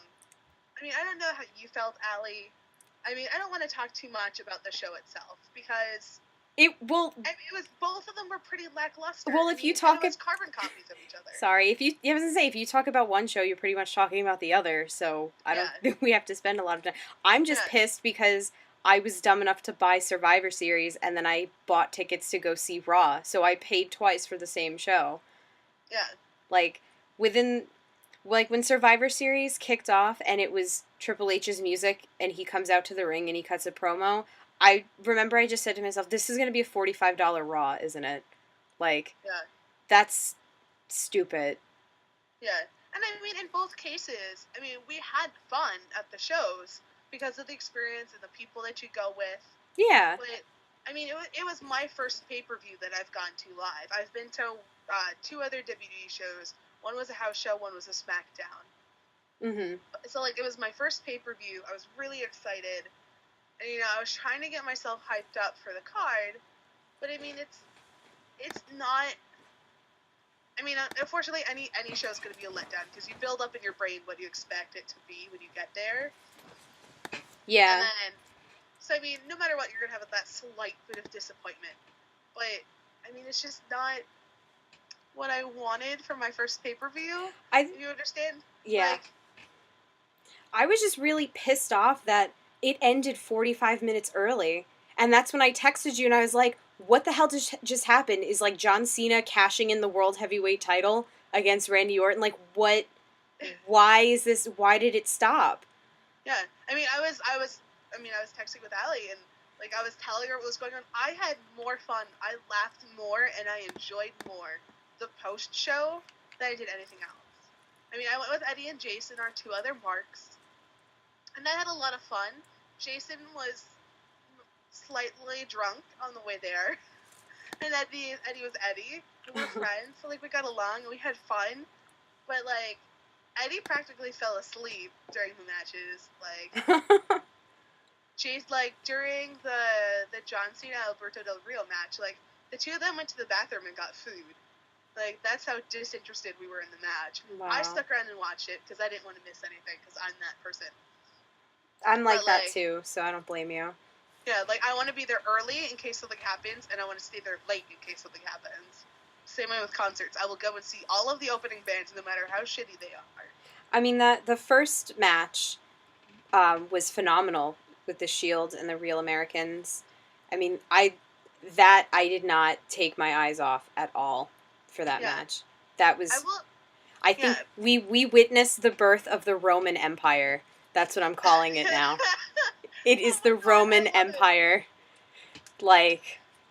What I don't understand in both cases is why was that match first? I understand wanting to start with a strong point, but I mean, I'm going to be honest. The two people that I went to that show most for were The Miz, who wrestled in the pre-show, and Dean Ambrose, who was out in 5 minutes. Yeah, that was weird that he got pinned so quickly. I mean, when you get pinned before Usos, you have a problem. Sorry. So, I mean, I don't know if he pissed somebody off or, like, if it was just poor booking, but... And I understand wanting to start strong in a show, wanting to start with a great match, but I mean that was their traditional Survivor Series match, other than the Divas one. That was like the whole friggin' pay-per-view is supposed to be at a Survivor Series matches. That was their big one, and it was first, and it ended really like the whole beginning was very awkward, and then like I'm thrilled Roman Reigns got the win. I think giving him a push is definitely okay because he deserves it. And he's been, like, the way he's progressed since they debuted a year ago, like, it's phenomenal. He went from going, believe in the Shield, to, like, actually cutting promos. Yeah. I don't think the Dean Ambrose being the first to get eliminated, I don't think, to me that didn't seem like it was, like, a backstage politic thing. I really think that was just, like, a story of the match thing, where you want the good guys to, you know, kind of strike fear into the bad guys, like, oh, see, we got one of you out real fast. You know, that's how the rest of this is going to go. But isn't that what the Real Americans should have been for? I guess. But I think that's why they had Ambrose. Because, you know, a lot of people view Dean Ambrose as kind of like the leader of the three of them. So to get rid of your main guy in the Shields and the only member of the Shield that has a title belt, I think that's what that was supposed to be. It's like, oh, you think you guys are so tough? Boom, your leader's out. What now? Like, mic drop. To make a complete nerd reference, ready? Okay. It's like in Serenity, when you kill off Wash, because you have to, like, strike fear into the hearts of everybody, and you're like, oh god, no one's safe. It's like that. It's like every single Joss Whedon anything ever. Basically, yeah. But it gets that same reaction. So I understand what you're saying, and I understand, you know, you have to pick off somebody. I just, literally, it was 15 minutes into the thing, because it was a 10-minute open match. 5 minutes for that match before he pinned. And literally, I turned to Jason, I was like, alright, well, I'm done. Like, there's the two guys I wanted to see. I will say I was just about the only person in my section cheering for The Miz, and I was very loud and very vocal about it, and I think I made Jason and Eddie quite embarrassed. That's okay. Yep. It was really cool. I mean, we were pretty far away, but it was still really cool to see the Shield's entrance live. Yeah, it is really awesome. Like, oh man, like, I mean, just the music alone is like awesome. Yeah. But then, like, to see them actually come through the audience was very unique. I really liked it. I mean, because I saw it at the house show I went to, but it just wasn't the same. Yeah. Just wasn't the same. So do we have anything else to discuss with Survivor Series, or do we want to go to Survivor Series Part 2? Electric Boogaloo? Can we talk about Survivor Series Part 2, but could you please open Survivor Series Part 2 with the story of parking? Because you told me this story today, and I nearly wet myself. I was laughing so hard. It was so stupid. My friends and I, we carpooled there in my car, and I drove up to the gate to pay for parking. Now, earlier in the day, I haven't been to Nassau Mausoleum, and that's what I call it, because it's outdated, it's gross, it's tiny. I hate going there. I live 15 minutes away, and I would rather take the train into Manhattan or Brooklyn to go to MSG or the Barclays than go to Nassau. And if there's any Long Islanders or people from the city listening, you know exactly what I'm talking about. So anyway, I looked on their website, because it's been a long time since I've been there, and the parking for concerts and sporting events is supposed to be $12, but I get up there and the guy's like, well, no, it's $25. On their website, it says that that's the rate for concerts. So I guess Raw is a concert. I guess because Three Man Band was there. I don't know why, and I wasn't argumentative. I was just surprised. I'm like, oh, okay. So I get my wallet, and I just kind of say to the guy, and he's like an older gentleman, and I said, I just think that's weird because on the website it says that it's $12 for sporting events, and he goes, well, why would you believe anything you read on the internet? And I was just like, what? Like, I that was not the response I was looking for. I was expecting, no, sorry, it's like we changed it, or, like something like that. Not like some tinfoil hat, whatever. Because then I responded with, well, because it's your official website. So why does Nassau Coliseum have inaccurate information on its official website? That's really misleading. And he goes, well, the government lies to you all the time. And I was just like, what? Because I remember I turned to Corey and I was like, what just happened? And so anyway, so he just basically threw my parking ticket at me and told me to move. And in the process, he never gave me my $5 change. So I was like, oh. And I just wanted to get the hell out of there because I was probably going to punch him. So I just left. And I remember, I just parked the car and I looked at my friends and was like, did that really just happen? What was that? I thought I hallucinated. I really thought, I just hallucinated or I misheard the guy. And they're like, no, he's just a psychopath. And I was like, all right. So that's how Monday Night Raw started for me. It's amazing. Yeah. But consider this an official complaint from Allie. Nassau Coliseum, you owe Allie $5 and an apology. Oh, I already sent my complaint email to them. So I probably won't hear from them ever. But well, that's why you have to Twitter shame them and put it on the podcast. You know what? Nassau Coliseum is so crappy, you can't shame it anymore. The Islanders are leaving for a reason. Okay? They're going to Brooklyn. Okay? So, they're gonna be the hipsters now of the NHL. So, anyway, so going to Raw was fun. Obviously, they had the Superstars taping. Zack Ryder had a match against Fandango, and he got a huge reaction, and that's why we were doing We Want Ryder chants throughout the whole rest of the night.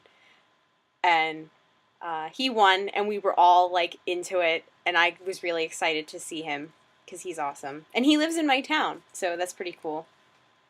The Real Americans also had a match. It was fun. We all did the whole We the People thing, because I have this argument with a couple of other people I know that are wrestling fans about well, I don't get the Real Americans. That's so stupid. Why should I care? Nobody reacts when they come out. I'm like, that's a lie. Pretty much everyone in the Coliseum did the whole We the People thing, at the same time with them.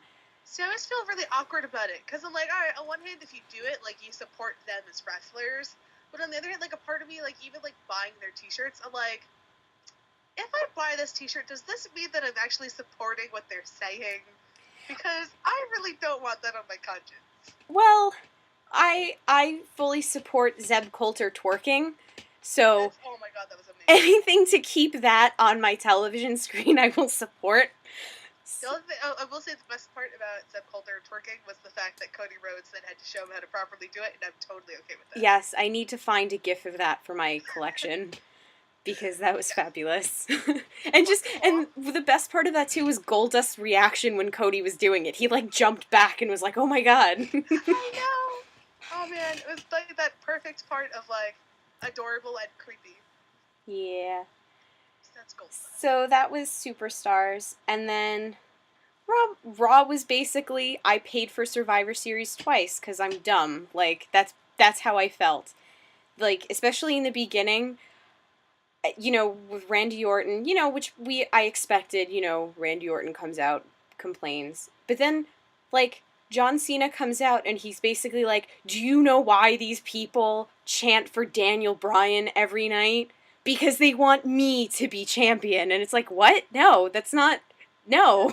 That's exactly the opposite of why everybody chants for Daniel Bryan. You know, like, that's basically, like, what I took away from that whole segment. I'm kind of torn about WWE because everyone's like, oh, they're going to unify the titles now. I'm kind of like, I'm not really happy about it, but I don't think, I don't care enough to be like, oh, this is bullshit, so I'm kind of indifferent. I don't care. If it's the same 5 people that have headlined, like, the past few pay-per-views besides Daniel Bryan that are going to be in it, I don't care. Yeah, I mean, I always liked the Heavyweight Championship when it was on SmackDown and there was kind of the 2 separate rosters, because it was the opportunity for the lesser-used guys to hold that title. Yeah. And now that there's kind of one unified roster again, it's definitely lost all of its meaning. So I feel like if they're going to have a unified roster, there's no reason to have the heavyweight title. And also, I mean, the fact that they've booked it, like, into oblivion now by having Del Rio hold it so long when nobody had any support or reaction to him. So I feel, I mean, even with John Cena having it now, everyone's reacting to John Cena, not to the title. Exactly.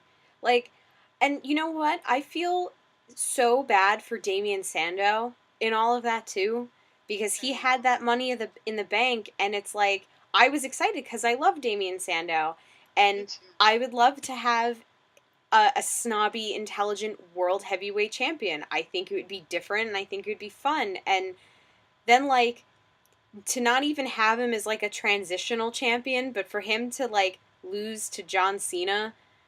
Yeah. After, I don't know. Not to mention, you know, he cashed in the briefcase, and then there was not one, but 2 commercial breaks before the match started.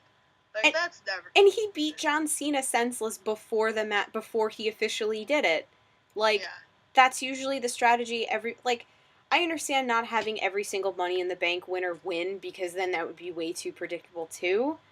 Right. But at the same time, it's like, I get it, John Cena. You came back from an arm injury, and you're better than ever. Okay. So. Right. And not to mention, like, when you were talking about how great it would be to have, you know, a snobby intellectual champion. How great would it be, I mean, if they wanted the titles to go head-to-head, how great would it be to have someone like Damien Sandow, and then have someone like John Cena or Randy Orton, who, you know, is tough as nails, but kind of, like, dumb as a doorknob? Yeah. Like, go up against him. Because then you get the, like, alright, well, Braun versus Brain, like they were kind of doing with Sheamus before he got hurt. And then, like, just, like, that whole juxtaposition of, like, do you need the brains to be the title holder, or do you just need the muscle? And, like, you get that weird, like, little interaction between the two of them that you don't get with some other people. And that would have been a great thing to explore if he'd gotten the title. Not to mention, it would have given him a big push. And they'd kind of been giving him little pushes with the stuff against Cody Rhodes. And right. Then, you know, they give Cody Rhodes this big push, and Damien Sandow gets left behind. And I don't feel like that's fair, because Sandow did a lot of work in that Rhodes feud. And you know what's so funny, too, is I remember after Money in the Bank, when Sandow basically betrayed Cody, everyone was like, what the hell, like, Cody's getting buried, he's gonna be blah, blah, blah. And then meanwhile, like, Cody was in the main event of Raw for a while. Like, you know, he went off, he got married, but then when he came back, like, now he's tag team champion. Like, he actually has a title belt. Damien Sandow won Money in the Bank, and he has nothing to show for it right now. So, it's just interesting how all of that has played out over the past few months. And to mention, they also, I mean, clearly there was a timing issue, and there was talk about, you know, creative not being properly informed. Cody Rhodes is taking time off, which I think is a load of bull, because how do you not know he's getting married? Yeah. But, like, they dropped that feud with Sandow like it was nothing. Like, they had all that build up, and then, like, all of a sudden it's just gone. And, like, I'm really disappointed they never really expanded on that. Right. Yep. Makes me sad. So, another thing that I thought was really odd from Raw was like the whole Michael Strahan sketch. Like, it started off kind of funny. You know, I liked that Titus O'Neil got TV time, and he did a pretty decent Michael Strahan impression. I'm just sad that he didn't go all the way with, like, putting a little wig on, because... But I will say, because I was sitting so far up in the stands, that at first I thought, wow, Michael Strahan shaved his head, that's weird. And then I looked at the actual screen, and I was like, oh shit, that's Titus O'Neil. Oh, okay, I'm okay with this.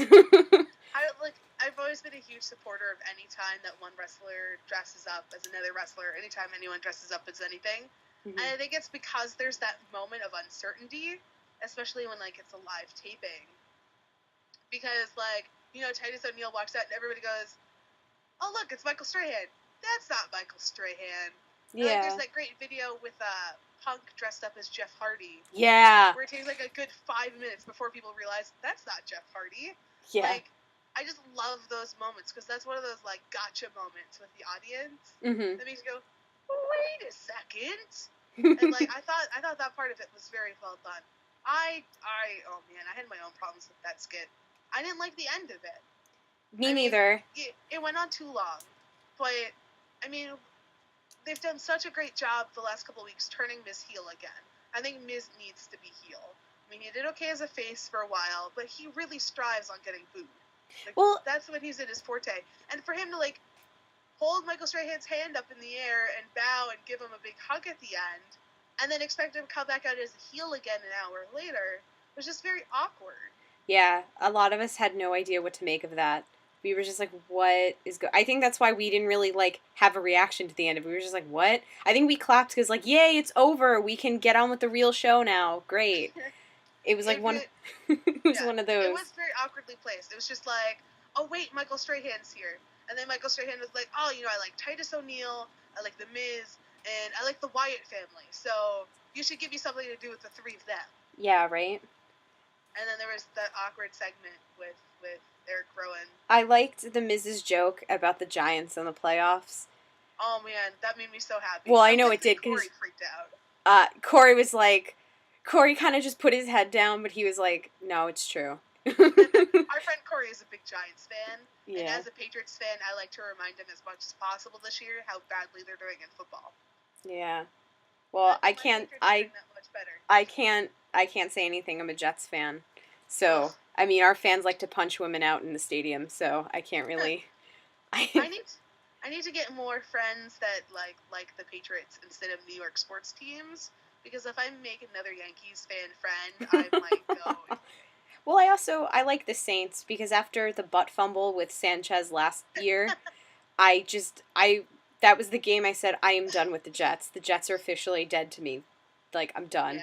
So, and now figures this season they've actually not been completely sucking. But I just thought that Giants joke was funny because, you know, to me, like, I enjoyed it, and I know the fans in the stadium enjoyed it. I don't know how well it translated to other people, you know, besides, like, New England, because y'all hate the Giants anyway. Right. But right. I was going to say, it translated very well to us. Yeah, because you were like, yeah! But it was funny because not too many people in Nassau, like, were like, oh, screw you, Miz. We were actually laughing, too, because Nassau is Jets country. Like, the Jets used to train at Hofstra, and it's literally right next door to Nassau Coliseum. Yeah. So I feel like Creative didn't really research things this week. No. They were like, support the Islanders, even though the Islanders are leaving Long Island. And then they were like, haha, make fun of the Giants, because that'll get heat when you're in Jets country. So, like they just went, what sports teams are from New York? We're in New York. Those are close enough. Yeah, so... But, I mean, you're right. Like, that segment went on way too long. Like, it should have just ended with Michael Strahan announcing the main event, which we all groaned at, but it should have just ended there. And then, okay, cool. And then that's it. Like, commercial break, clear the ring, match. Why did all of a sudden, like, Michael Strahan have to hip toss them? Because to me, that made it made Titus O'Neil Miz look really stupid. It kind of translated to as, look, anybody off the street can hip toss a professional wrestler in WWE. Like, I had the same reaction when I was watching it. I was like, really? You're gonna have him pretend like he can actually wrestle? I just thought it was really stupid. I think they're trying to, especially like last week with Raw Country and having Florida Georgia Line there, I think they're trying to make WWE mainstream pop culture again. And like, you know, Daniel Bryan with the beard off with Josh Reddick of the Athletics. But at the same time, it's like you're doing it in a really dumb way. And you're making... I kind of feel like it's in response to the fact that, I mean, viewership is down right now, but this happens every winter. I mean, the viewership was down on Raw, and that's why they tried to have Michael Strahan because of the AMAs. And then, you know, Monday Night Football, like, no matter what you do, you're not going to be able to combat. No, I don't even think, even during their highest ratings, you know, in the 90s and the 2000s, were that Attitude Era, I don't think they beat Monday Night Football. Right. I don't think. Don't quote me. But and when it comes down to wrestling, which you can catch a replay of or watch it online, and, I mean, football, where you're going to want to know the scores right away, like, football's always going to win. I mean, in my house, we flip back and forth.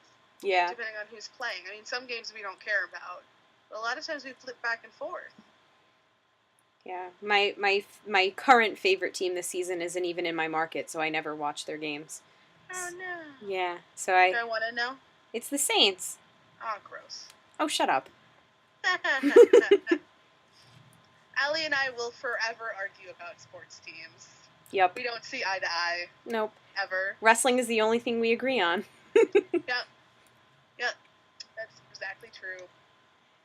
So, I mean, there's a couple of, I mean, I don't know if there's anything else you wanted to discuss about Raw, if you would like to move on. Just Brie Bella and the fact that after her fiance got kidnapped by the Wyatts, she was trying to get Michael Strahan's autograph. Yeah. That was so awkwardly juxtaposed. Like, why?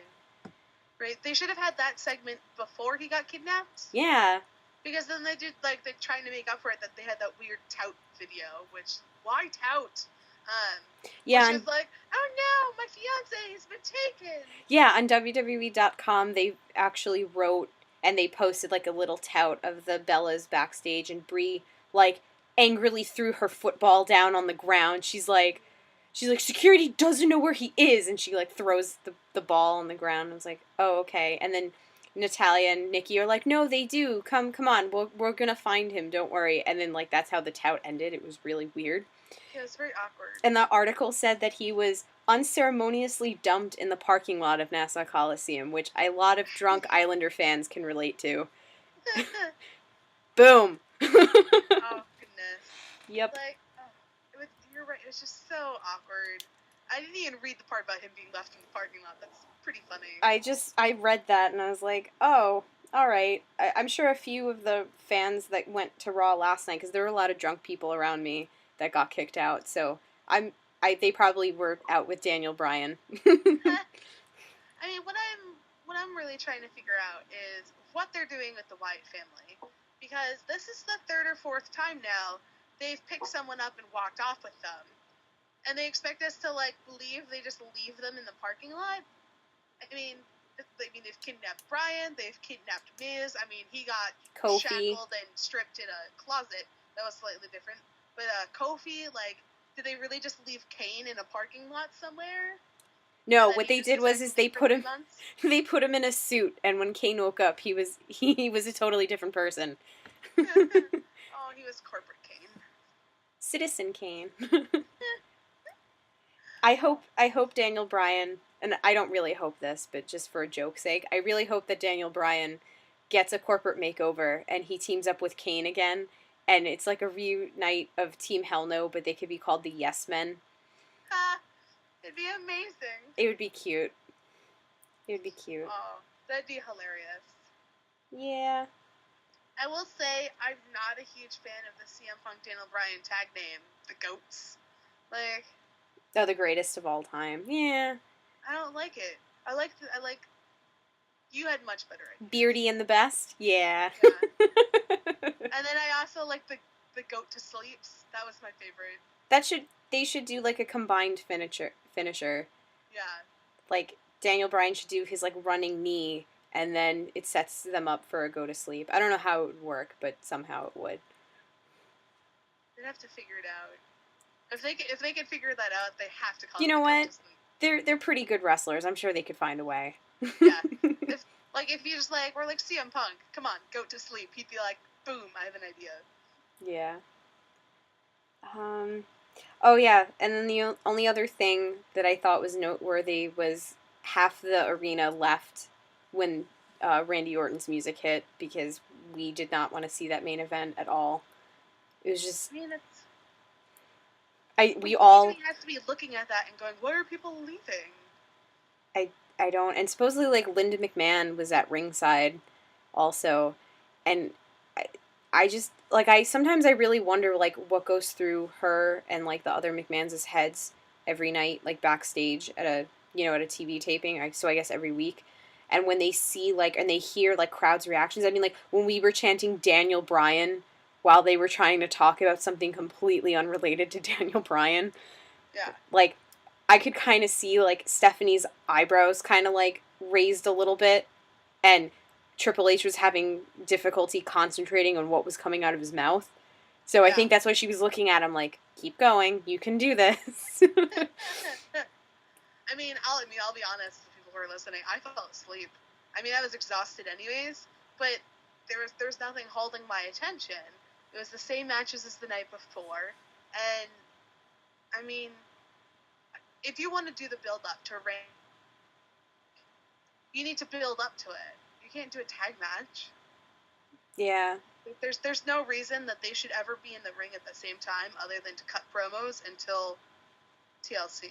See, no, I always thought, and you can correct me if I'm wrong, because like I said, it's been a long time since I've watched like WWE. Like I've really only been watching for the past year. I thought that the rematches for the Monday after the pay-per-view for like title matches, I thought that was only supposed to be if the title changed hands. So it was like the former champion got to have a rematch. Not saying that's why I just didn't understand like why have a tag match of the same four guys that had championship matches the previous night and neither of the titles changed hands. Like, I think maybe if like Alberto Del Rio snuck a win in, or if Big Show like knocked the crap out of Randy Orton or something happened, and you know what I mean, like, and it would have added something to the match. Like otherwise it was just like four guys that are that they headlined the pay-per-view last night and we don't really know what to do with them, so here we'll stick them in a tag match. Boom, main event of Raw. Up until the last couple of months, I would agree with you. I mean, I've always seen it as you're supposed to get their rematch. If you lose your title, then the former champion gets a rematch. Not, I didn't win. I mean, sometimes, like, it's always kind of been like, sometimes if there's something that, could be disputed, like, they had that storyline for a while where Punk was, maybe it was Christian versus Orton for the heavyweight title. There's just like, oh, my foot was on the ropes.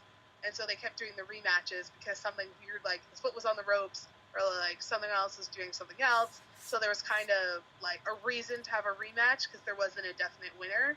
Mm-hmm. Like for those reasons, I can understand the rematches. I can't stand the fact that they're just redoing things on Raw. I mean, I love WWE. I'm not going to stop watching it, but like you said, you end up paying to see the same thing twice. I'm so mad about that. I may be one of those people that calls up my cable provider and demands a refund, and I'm just going to be like, I can send you my ticket stub. I literally saw the same show the following night. Like, because that makes me annoyed. Like, now I don't want to order another pay-per-view, and I don't want to go see a live show, because if I'm going to see the same thing within 24 hours, why bother? Right. So. It's just very weird. And I mean, I understand. I mean, it's difficult anyways because they have the pay-per-view, which is up against Total Divas, which I still haven't figured out why they would do the two things at the same time.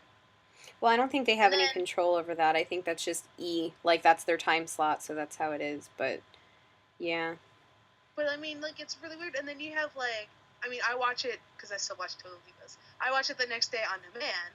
But, like, if I'm following Twitter, because I'm following stuff for the pay-per-view, then I start getting stuff in my feed that's spoilers for Total Divas. Yeah. That annoys me. And then I'm watching Raw, and half of it is the same pay-per-view. And then, so it's like, I feel like I'm just, like, conflicted every time I watch something on Sundays or Mondays, because I either end up seeing something I don't want to see, or I end up seeing things multiple times. Yep. And it's getting frustrating, and hopefully they figure it out. And I don't know if it's a creative issue, or, like, admin McMahon thing issue, or what's going on. But, I mean, they were doing so well there with the pay-per-views for a while. I mean, that SummerSlam pay-per-view was solid. Yeah. And then, I feel like since SummerSlam, they've really kind of floundered. And even when they come up with something great, they then ruin it by having the same match the next night. So when you have that, oh my god, that was a great moment. And then it's like, well, what was the point of having that moment if you're going to repeat it? Right. And it takes away some of the awesomeness of the pay-per-view. It does. But, there's no way we could talk about Raw, and, being two girls, it's going to come up eventually. We have to talk about some of the fashion. Yes, we do. This is something Allie and I have thrown around. Considered doing, like, our own show with it. But it's something that needs to be commented on. I think this and is that's what they're wearing. I think this is the point where the majority of your male audience just hit, okay, I'm done, stop. If I say the words wardrobe malfunction, though, they might stick around. Yes. Because a lot of people saw on Raw there was a weird, like, black screen for a couple of moments during the Divas match, and that's because Oksana apparently had a wardrobe malfunction. Now, of all the Divas that I can imagine having a wardrobe malfunction, Oksana has the most fabric, other than Tamina. So you would assume that she would be the one least likely to have a wardrobe malfunction. I also think wardrobe malfunction is kind of taking it out of proportion. I mean, Allie and I were watching a gif of it before we started. We'll post it on the blog for your viewing pleasure. Oh, man. Let's be honest. It's side boob. Like, there's no nipple action. There's nothing on there. It's just some side boob. And if you've seen the last Harry Potter movie, or the second last Harry Potter movie, it's less than you saw of Emma Watson. I'm pretty sure I've seen more of Angelina Jolie. I've seen more of Anne Hathaway. We've seen more of Stephanie McMahon and Lita and Caitlyn. Yeah. Those are the three WWE nip slips. And in the last year, like, the wardrobe malfunctions that they've had, this is, like, not even on the same scope. Yeah. And that's just the last year, but, like, while things have been PG. Never mind the Stephanie McMahons and the Litas. And, oh, yeah. oh, man. But, like, they made a big deal about it for a couple of people online. It's like, it's some side boob. Grow up. Like, I didn't notice, but then again, I was sitting far away. But honestly, I mean, in talking about past, when the boobies try to come out and play when they're not supposed to, I don't think I've really ever noticed it, and I think it's just because I am a woman and I have two boobs of my own, so I'm just like, oh, okay. Exactly. So this is how we keep them around, Allie. We just keep talking about boobs. Good idea. So, I mean, you can't talk about fashion without talking about the best dressed and the worst dressed. So let's start with best or worst. I want to start off with best. All right.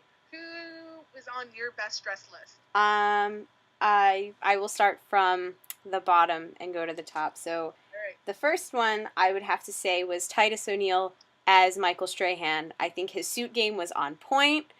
I didn't really mind the gap, and I thought he was looking pretty good. He's a pretty nice big guy. So good job, Titus. Good job.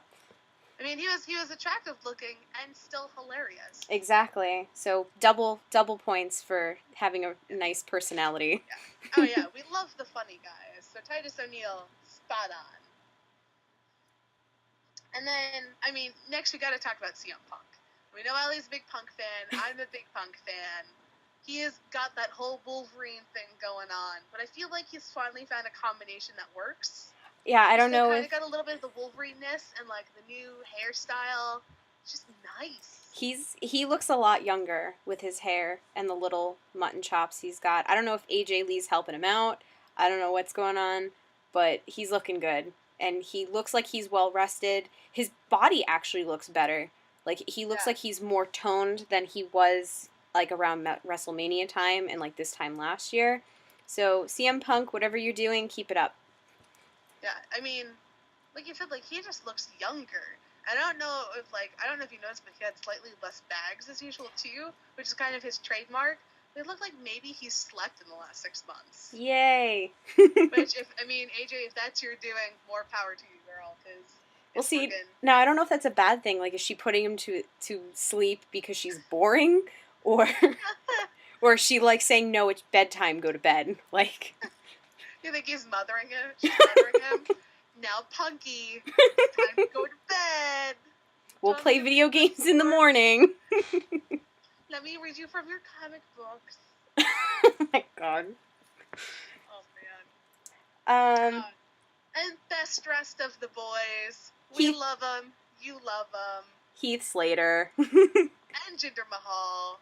And Drew McIntyre. Allie loves Heath Slater. I'm a Drew McIntyre girl myself. I mean, I love the Gingers. Don't get me wrong. But, Ginger. But, I like the Gingers only if they're also Mahals. Drew McIntyre is dreamy. I'm just gonna put it out there. He is. Yeah. Heath Slater's Ginger. I like Ginger. But I will say, I was disappointed that there was no gimmick this week. Allie was thinking maybe it was because they didn't actually get an intro for on TV. They got to see it in the stadium, clearly, in the Coliseum. But I mean, did you get a chance to watch the Fabulous Freebirds? No, I have to still find it. But I loved I loved Rhinestone Cowboys and I loved the Union Jacks. But I mean, like, Long Island. I mean, we have some pretty famous. The most famous musician from Long Island is Billy Joel. And I don't know how they would, like, do anything Billy Joel-esque for, you know what I mean? Like, it's true. Unless, like, Drew put a wig on and was Mariah Carey, and then Jinder was Billy Joel. And then, man. I don't know what Heath would have been. So, I mean, maybe it was a location issue. Maybe they couldn't think of anything to do. But, I mean, the Fabulous Freebirds was, oh, man. I watched it with my dad. My dad is a wrestling fan. I watched it with him. I showed it to him. My dad's one of those guys that, like, he'll laugh and be like, haha, that's funny. And, like, he was bent over, like, laughing his ass off at Fabulous Freebirds because it's just so wonderful. So I was sad that there was no gimmick this week. Hopefully they return to it. I think it's something that just adds, like, I hesitate to say depth, but it adds more interest to the characters again. Because as much as we love 3MB, you can only be 3MB and lose every match so many times before people go, oh, right, it's 3MB. Oh, look, it's some air guitar. Well, I feel like it gives them a little spark. I had a Raw's 3MB sign, and I still am convinced that Heath Slater lost because he did not get the love and energy by looking at my sign. He just, like, walked right past. He didn't even look up my way. So I'm convinced. And you tweeted it to him and got no response. Yeah, so, what the hell, guys? If you're listening, not that I think you are, talk to Allie. What the hell, guys? What the hell? And of course, we can't talk about Best Dressed without talking about at least one diva. Yes, and our pick this week is Brie Bella. Her headband was really cute, and I like that she can wrestle and keep her hair looking stylish. So, good on you, Brie. Yeah, I mean, I will say, I'm a big fan of them kind of going their separate ways. Mm-hmm. I actually really kind of like it because I feel like it gives them a little bit more personality. It gives them more options. I mean, Nikki Bella's getting a pass from our worst dressed list this week, just because there's something else going on that needs discussing. But like, I just feel like it allows them to kind of be themselves more instead of being the Bella twins. I am still waiting for the day though that Nikki Bella has a match and Brie Bella dresses as Nikki and hides under the ring and like stuffs her shirt so you can't tell, and then like rolls out and they still do twin magic. I think that would be hilarious. No, but it has and, like, to. The like she gets like flung and like the padding comes out of one side. I was gonna like, say, yeah, like the tissues have to fall out halfway through, and yeah, be like. The ref would have to be like, "Where did the tissues come from?" And then notice she's lopsided. Like that would be so funny. I'm not sure that fits into their PG era, but I want it to happen. Yeah, probably not, but I think it'd be funny. It would be. I mean, they talk about it so often on Total Divas that, like, it's kind of, all right, whatever. I mean, Total Divas isn't as PG as They Raw, talk about clearly, boobs. because there was a lot of talk this week about Ariane's sex life, which I know way too much about Vincent's penis, by the way. And her vagina and uterus. Like, Yeah, oh, God. Like, it was one of those, like, normally I watch it with my dad, and it was one of those, like, I'm not watching this with him at all, whatsoever. If he wants to watch it, he can watch it on his own. So, well, you can't have the good without the bad.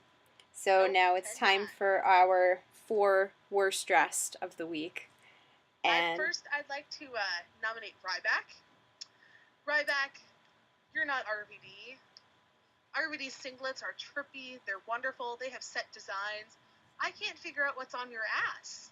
Like, the front, he's got the words. He's got a little bit of a pattern. All right, the front's not my favorite, but it works. And then he turns around, and it just looks like a giant skid mark. I mean, it's some sort of pattern, but it blends all together. And I don't know what it is, but it's just, it needs to go Ryback. Like, find something else. all of his singlets look like t-shirts and hats that I got as souvenirs, and they were airbrushed at a stand in Disney World. That's exactly that's what it looks like. I mean, and RVDs do also, but at least RVDs had like a cohesive theme throughout his singlets. They're all dragons and yin yangs, so you know. And he gets away with it because he was kind of the first one to do it. Exactly. It was an interesting idea when he did it. Now it's kind of like, I mean, I totally understand. I live near the beach in New Hampshire, which is a weird thing to say. We do have a little bit of beach, I promise. And like in our boardwalk, we have like all the airbrushing stuff. So all I think of is like the scummy kids that like are practically homeless on the beach, walking around in airbrush t-shirts because they're too lazy to put on real clothes. Yep. And that's all I can think about. The next one I have is Xavier Woods. I don't know. He looks like when Titus O'Neil tries to be Pancake Patterson, like with his hair, and then he had over 9,000 on his tights, and that was awkward because Michael Cole had to try to explain that in a way so that WWE wouldn't get sued by the creators of Dragon Ball Z. Like, it's just, and then he said that it was his mantra, and no, that's not a mantra. That's a meme. There's a difference. So Xavier Woods, I don't know what's going on. I mean, I know you're really smart and you're busy working on your PhD and all that, but I mean, if you're gonna come out with the Funkadactyls, at least have them help style you. I know. What was with that? I'm sorry. I mean, I love tons of funk. I think Brodus Clay is amazing. He's my brother's favorite wrestler. But why would you use his intro, his Titantron, his dancers, his disco ball, and like his whole shtick, and give it to Xavier Woods? And have R-Truth announce him? Yeah. I don't know. Like, I thought that was weird too. Which, I mean, okay, sensitive subject, but with the exception of Kofi Kingston, they're kind of clumping all the black guys together. Well, I was gonna say don't forget Big E Langston, but then he had a tag match with Mark Henry. Yeah, Big E Langston looks like apparently as Mark Henry is like illegitimate love child or something, and so they're all partnered up. He's Han's stepbrother. Because I mean, at this point, I mean, they're both strong and they're both black, so clearly they're a tag team now. And then, like, you have Xavier Woods and you have R-Truth. All right, they can both kind of dance and they're both black and have weird hair. Might as well put them together. So what are we gonna do with Kofi? Like, I just think that Jim Johnston didn't get enough time to create a new theme song for Xavier Woods, and so they were like, let's just here's with the Funkadactyls, and just come out and dance and be silly, and you'll get a reaction from the crowd. And we were all confused because like when he said like being accompanied by the Funkadactyls, we're like, oh, okay, he'll probably come out and they'll dance, whatever. We expecting a totally new song, and then when we hear funk is on a roll, and we're like, what? So. Yeah, I mean, even if, your theory is correct, which could be a legitimate theory of, he didn't have time to make him a theme, they didn't have time to work out an intro, whatever happened. I mean, it wouldn't be the first time that somebody has come. Like, he could have come out with R-Truth. There's no reason why he shouldn't have. I mean, Eva Marie comes out with the Bellas or with Natalia, like, and because she doesn't have her own theme. So why couldn't Xavier was just come out with R-Truth? They were gonna pair them together anyways. Well, I think that they came out because the Funkadactyls have the same theme song. So maybe it wasn't necessarily Brodus Clay's, it was the Funkadactyls. So, I don't know. Maybe. I think that's what that was. But it was still weird. It was very awkward. Very poorly done. So, Xavier Woods, you have made our worst list. And at the top of the worst list, for incredibly biased reasons for me, is Dolph Ziggler. Dolph. Ziggler, you're so pretty. What are you doing? Dolph. Let's have a chat, Ziggy. Okay? You have Mr. a great... Zigglypuff. You do not need to degrade yourself by wearing an Islanders jersey to Nassau Coliseum to pander to these slack-jawed nitwits, as Damien Sandow called us. Okay?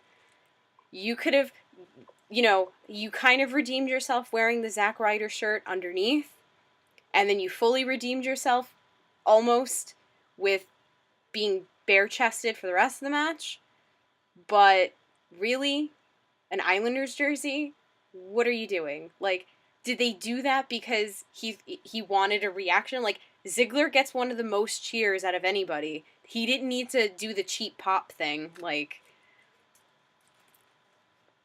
Big E did at Survivor Series. I'm a winner like the Red Sox. Woo! Yeah. I like how Mick Foley tweeted after that, like, I think I might sue. I know. Oh, God, I love Foley. Oh, that was one other thing I wanted to mention, and I will add Foley to my good list, because he looked really good in his WWE shop promo. Like, he was looking healthy, he was looking well-rested, and he's very busy traveling for his one-man show. So, an addendum. Yeah, definitely. And then, I mean, this brings us to our Diva of the Worst Dressed list, which is an issue that's been going on for a while now that we need to address. And that issue is Eva Marie. Honey, like, what are you doing? You're trying too hard. That's what you're I doing. mean, she really is. I mean, what she has now is definitely an improvement from that white, open, busted singlet thing that she was sporting there for a while. Which I don't know what the hell that was. It looked like she took a bathing suit and just cut the front open with a pair of scissors. And then realized, oh shit, this doesn't work, I need a bra. And then just got a matching white bra. Yeah, it looked like it wasn't finished. And I know on television it wasn't as green, but it was very green in person on Monday. And with her hair and, her trying to be like the sexy one between her and JoJo, like, Eva, you are not Poison Ivy. You will never be Poison Ivy. Stop trying. Just stop. Yeah. Just stop. And also, I mean, they keep doing like the old school like pin-uppy things, her and the Bellas, until the Bellas decided to start wearing her own stuff. Mm-hmm. And like with the high-waisted chunk bottoms, and like I don't know, it just like the shape of it doesn't flatter her at all. And then she keeps doing the weird hair rolls like the pin-ups, but like they're not equally placed, and they're very awkward on the side of her head. So it's like part pin-up, part Princess Leia, part like alien from another space. Yeah. And like it just isn't working, honey. Like I don't know. And every outfit that she wears on Total Divas, I just want to be like, add an inch to the bottom, cover your bust, and maybe take some of the sequins off.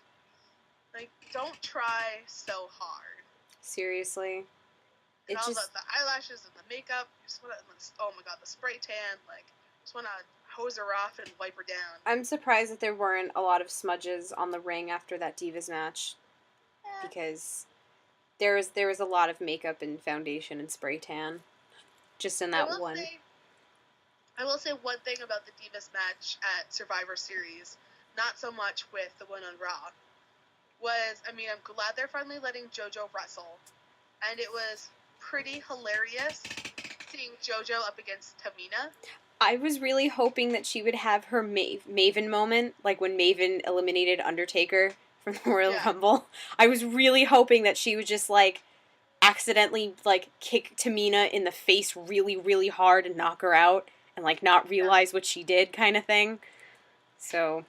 I will say all they've really proven with JoJo so far between those two matches, because this is the only time we've seen her, is Raw and Survivor Series. I think she wrestled when they were in Europe, or at a house show, but she was never, I mean, this is her first time on television or the pay-per-view, and really all we found out was that she knows how to do a roll-up, she knows how to duck, and she knows how to get smashed in the face. So, I mean, hopefully they take the time to expand her moveset moving forward, because... I mean, it will be interesting to see, you know, tiny little JoJo go up against Tamina or some of the bigger girls and, like, see... Because then you get, like, the David and Goliath of, like, the tiny girl versus the bigger girl. And, like, she looks like she's 12. So, I mean... She's so cute. I just think it's an interesting dynamic. She's adorable. You know, like... Regardless of whether or not you like Total Divas or you hate it or you think it's whatever, I do like the fact that it is putting more of a focus on the women's division as a whole. I mean, yes, it's more of a focus on, you know, the 5 members that are on the show, or more than 5. There's like, 6 of them now on the show. But, where was I going with that? I'm sorry. So... 7. 8. 7? 7, right? Funkadactyls, Bellas, JoJo, and Eva, and Natalia. 7. I can't... Listen, I'm not good at math, so... Oh, it's alright. It took me a minute to figure it out. I was like, I'm forgetting someone. Wait. And... Funkadactyls are 2 separate people. I know. I counted them as one. It's so bad. Anyway, so, well, 8 if you count Vincent, because Vincent's on the show more than, like... or and Josie. We have now learned more about Vincent's penis than we have seen or heard anything about JoJo. Actually, no, Josie. I would put Josie as the 8th diva. Josie is Brie Bella and Daniel Bryan's dog. But, I like how, and I know, I don't think a lot of people picked up on it, because for whatever reason they don't like the Divas matches, yada yada. But I like that in this match there was a continuation of Natalia versus AJ. Yeah. You know, because when Natalia was walking up the ramp and AJ got eliminated, she was screaming at her like, oh, how do you like that? You know, what, like, not so tough, right? Blah, blah, blah. So yeah. I really hope that, like, Natalia kind of breaks away from it. Like, she could still be a cast member on Total Divas, but she could still do her own thing. And, like, I know they tried to do that a couple months ago, and she lost, but, you know, now she got the win over AJ at Survivor Series in that match. You know, she made Caitlyn tap out Monday, you know, and AJ lost also. So I'm really hoping that they focus on that, and that becomes something. Yeah, I think Total Divas has brought focus to specific people. I feel like Natalia and Brie have really come out of that show in a positive light. They've gotten a lot of backing, and they've been able to prove that they're great wrestlers. You know, I was not a huge fan of, you know, Brie Bella with the title, but I thought that the run she had for the title against AJ was very good, and it was very well timed with after SummerSlam and everything. Right. So I thought that was good. I think Natalia comes out of that show like crazy. Like, every time I watch that show, I'm like, I want more from Natalia. I want more from Natalia. You know, like, I'm a Natalia fan anyways, but like that show just, it makes her seem like such a sweet and genuine person, and you like learn about how much she's put into wrestling, and you really want her to do well. And I think that's been a great thing. And then, I mean, other people come out of the show as, you know, like, I don't give a crap about Eva Marie, and I really don't like her, or like, I really don't need to learn any more about Cameron's sex life. And so, like, there's the good and the bad coming out of the show. But I definitely agree that, you know, the show has shed a lot of light onto the women's division again. Because, I mean, if you look at it 6 months ago, there wasn't a Divas division anymore. It was Caitlyn and AJ. That was it. Yep. Like, nobody else had a match, and even the two of them were struggling to get on the card. They had to wait 2 months for AJ to challenge Caitlyn in the first place. Yeah. And then, so, I mean, like, I definitely think this has done great things for them. And I feel like it's brought a lot of new fans to WWE. And, like, by them working like the WWE storylines and the Total Divas storylines, I feel like it's going to keep those people hooked. I really liked, that Tyson Kidd was going up against Fandango and they had Summer Rae and Natalya involved because it was kind of coinciding with the build-up to, all the jealousy between Tyson Kidd and Fandango that they were doing on Total Divas. Yeah. And it seems like they've kind of dropped the Natalya Fandango thing in the actual WWE storylines just because they've been doing all the Divas Survivor Series matches and stuff like that. So I hope they pick that up again now that pay-per-view is over. Me too.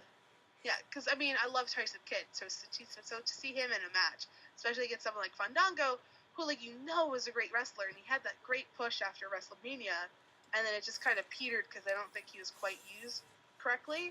Mm-hmm. So to see the two of them together, and then that brings in Natalya, that brings in Summer Rae, both of whom are fantastic wrestlers. And I feel like it's a great, unique way. And also, you bring back the intergender matches. I love intergender matches. Why not have more of those? I agree. Alrighty. Well, that's pretty much everything I have to say. Yeah, I mean, we should talk about SmackDown. It's going to be the Thanksgiving SmackDown. Oh, that's what right. What things do you expect to see, or what things are you hoping to see? I hope that Dolph Ziggler and Damien Sandow continue their, crazy matches, crazy stipulations, and I hope that they have to wrestle in a bowl of gravy. Or even just, a Thanksgiving dinner match where they have, the table with all the stuff, and they could, they don't have to smash plates, because that's a little bit over the line for WWE. If it was an indie match, smash those plates, damn it. But, yes, I totally agree, and then you can have, the food fight. So let's do the Divas food fight. I don't want to see the Divas do a food fight. I want to see Ziggler and Sandow without shirts covered in gravy. Me too.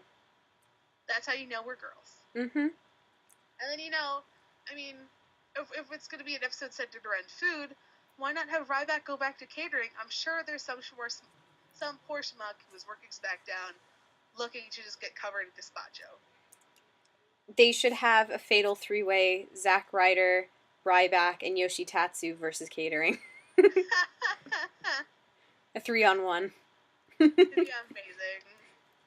Or maybe Ryback versus catering and Zack Ryder, because Zack Ryder's supposed to defend catering. He is.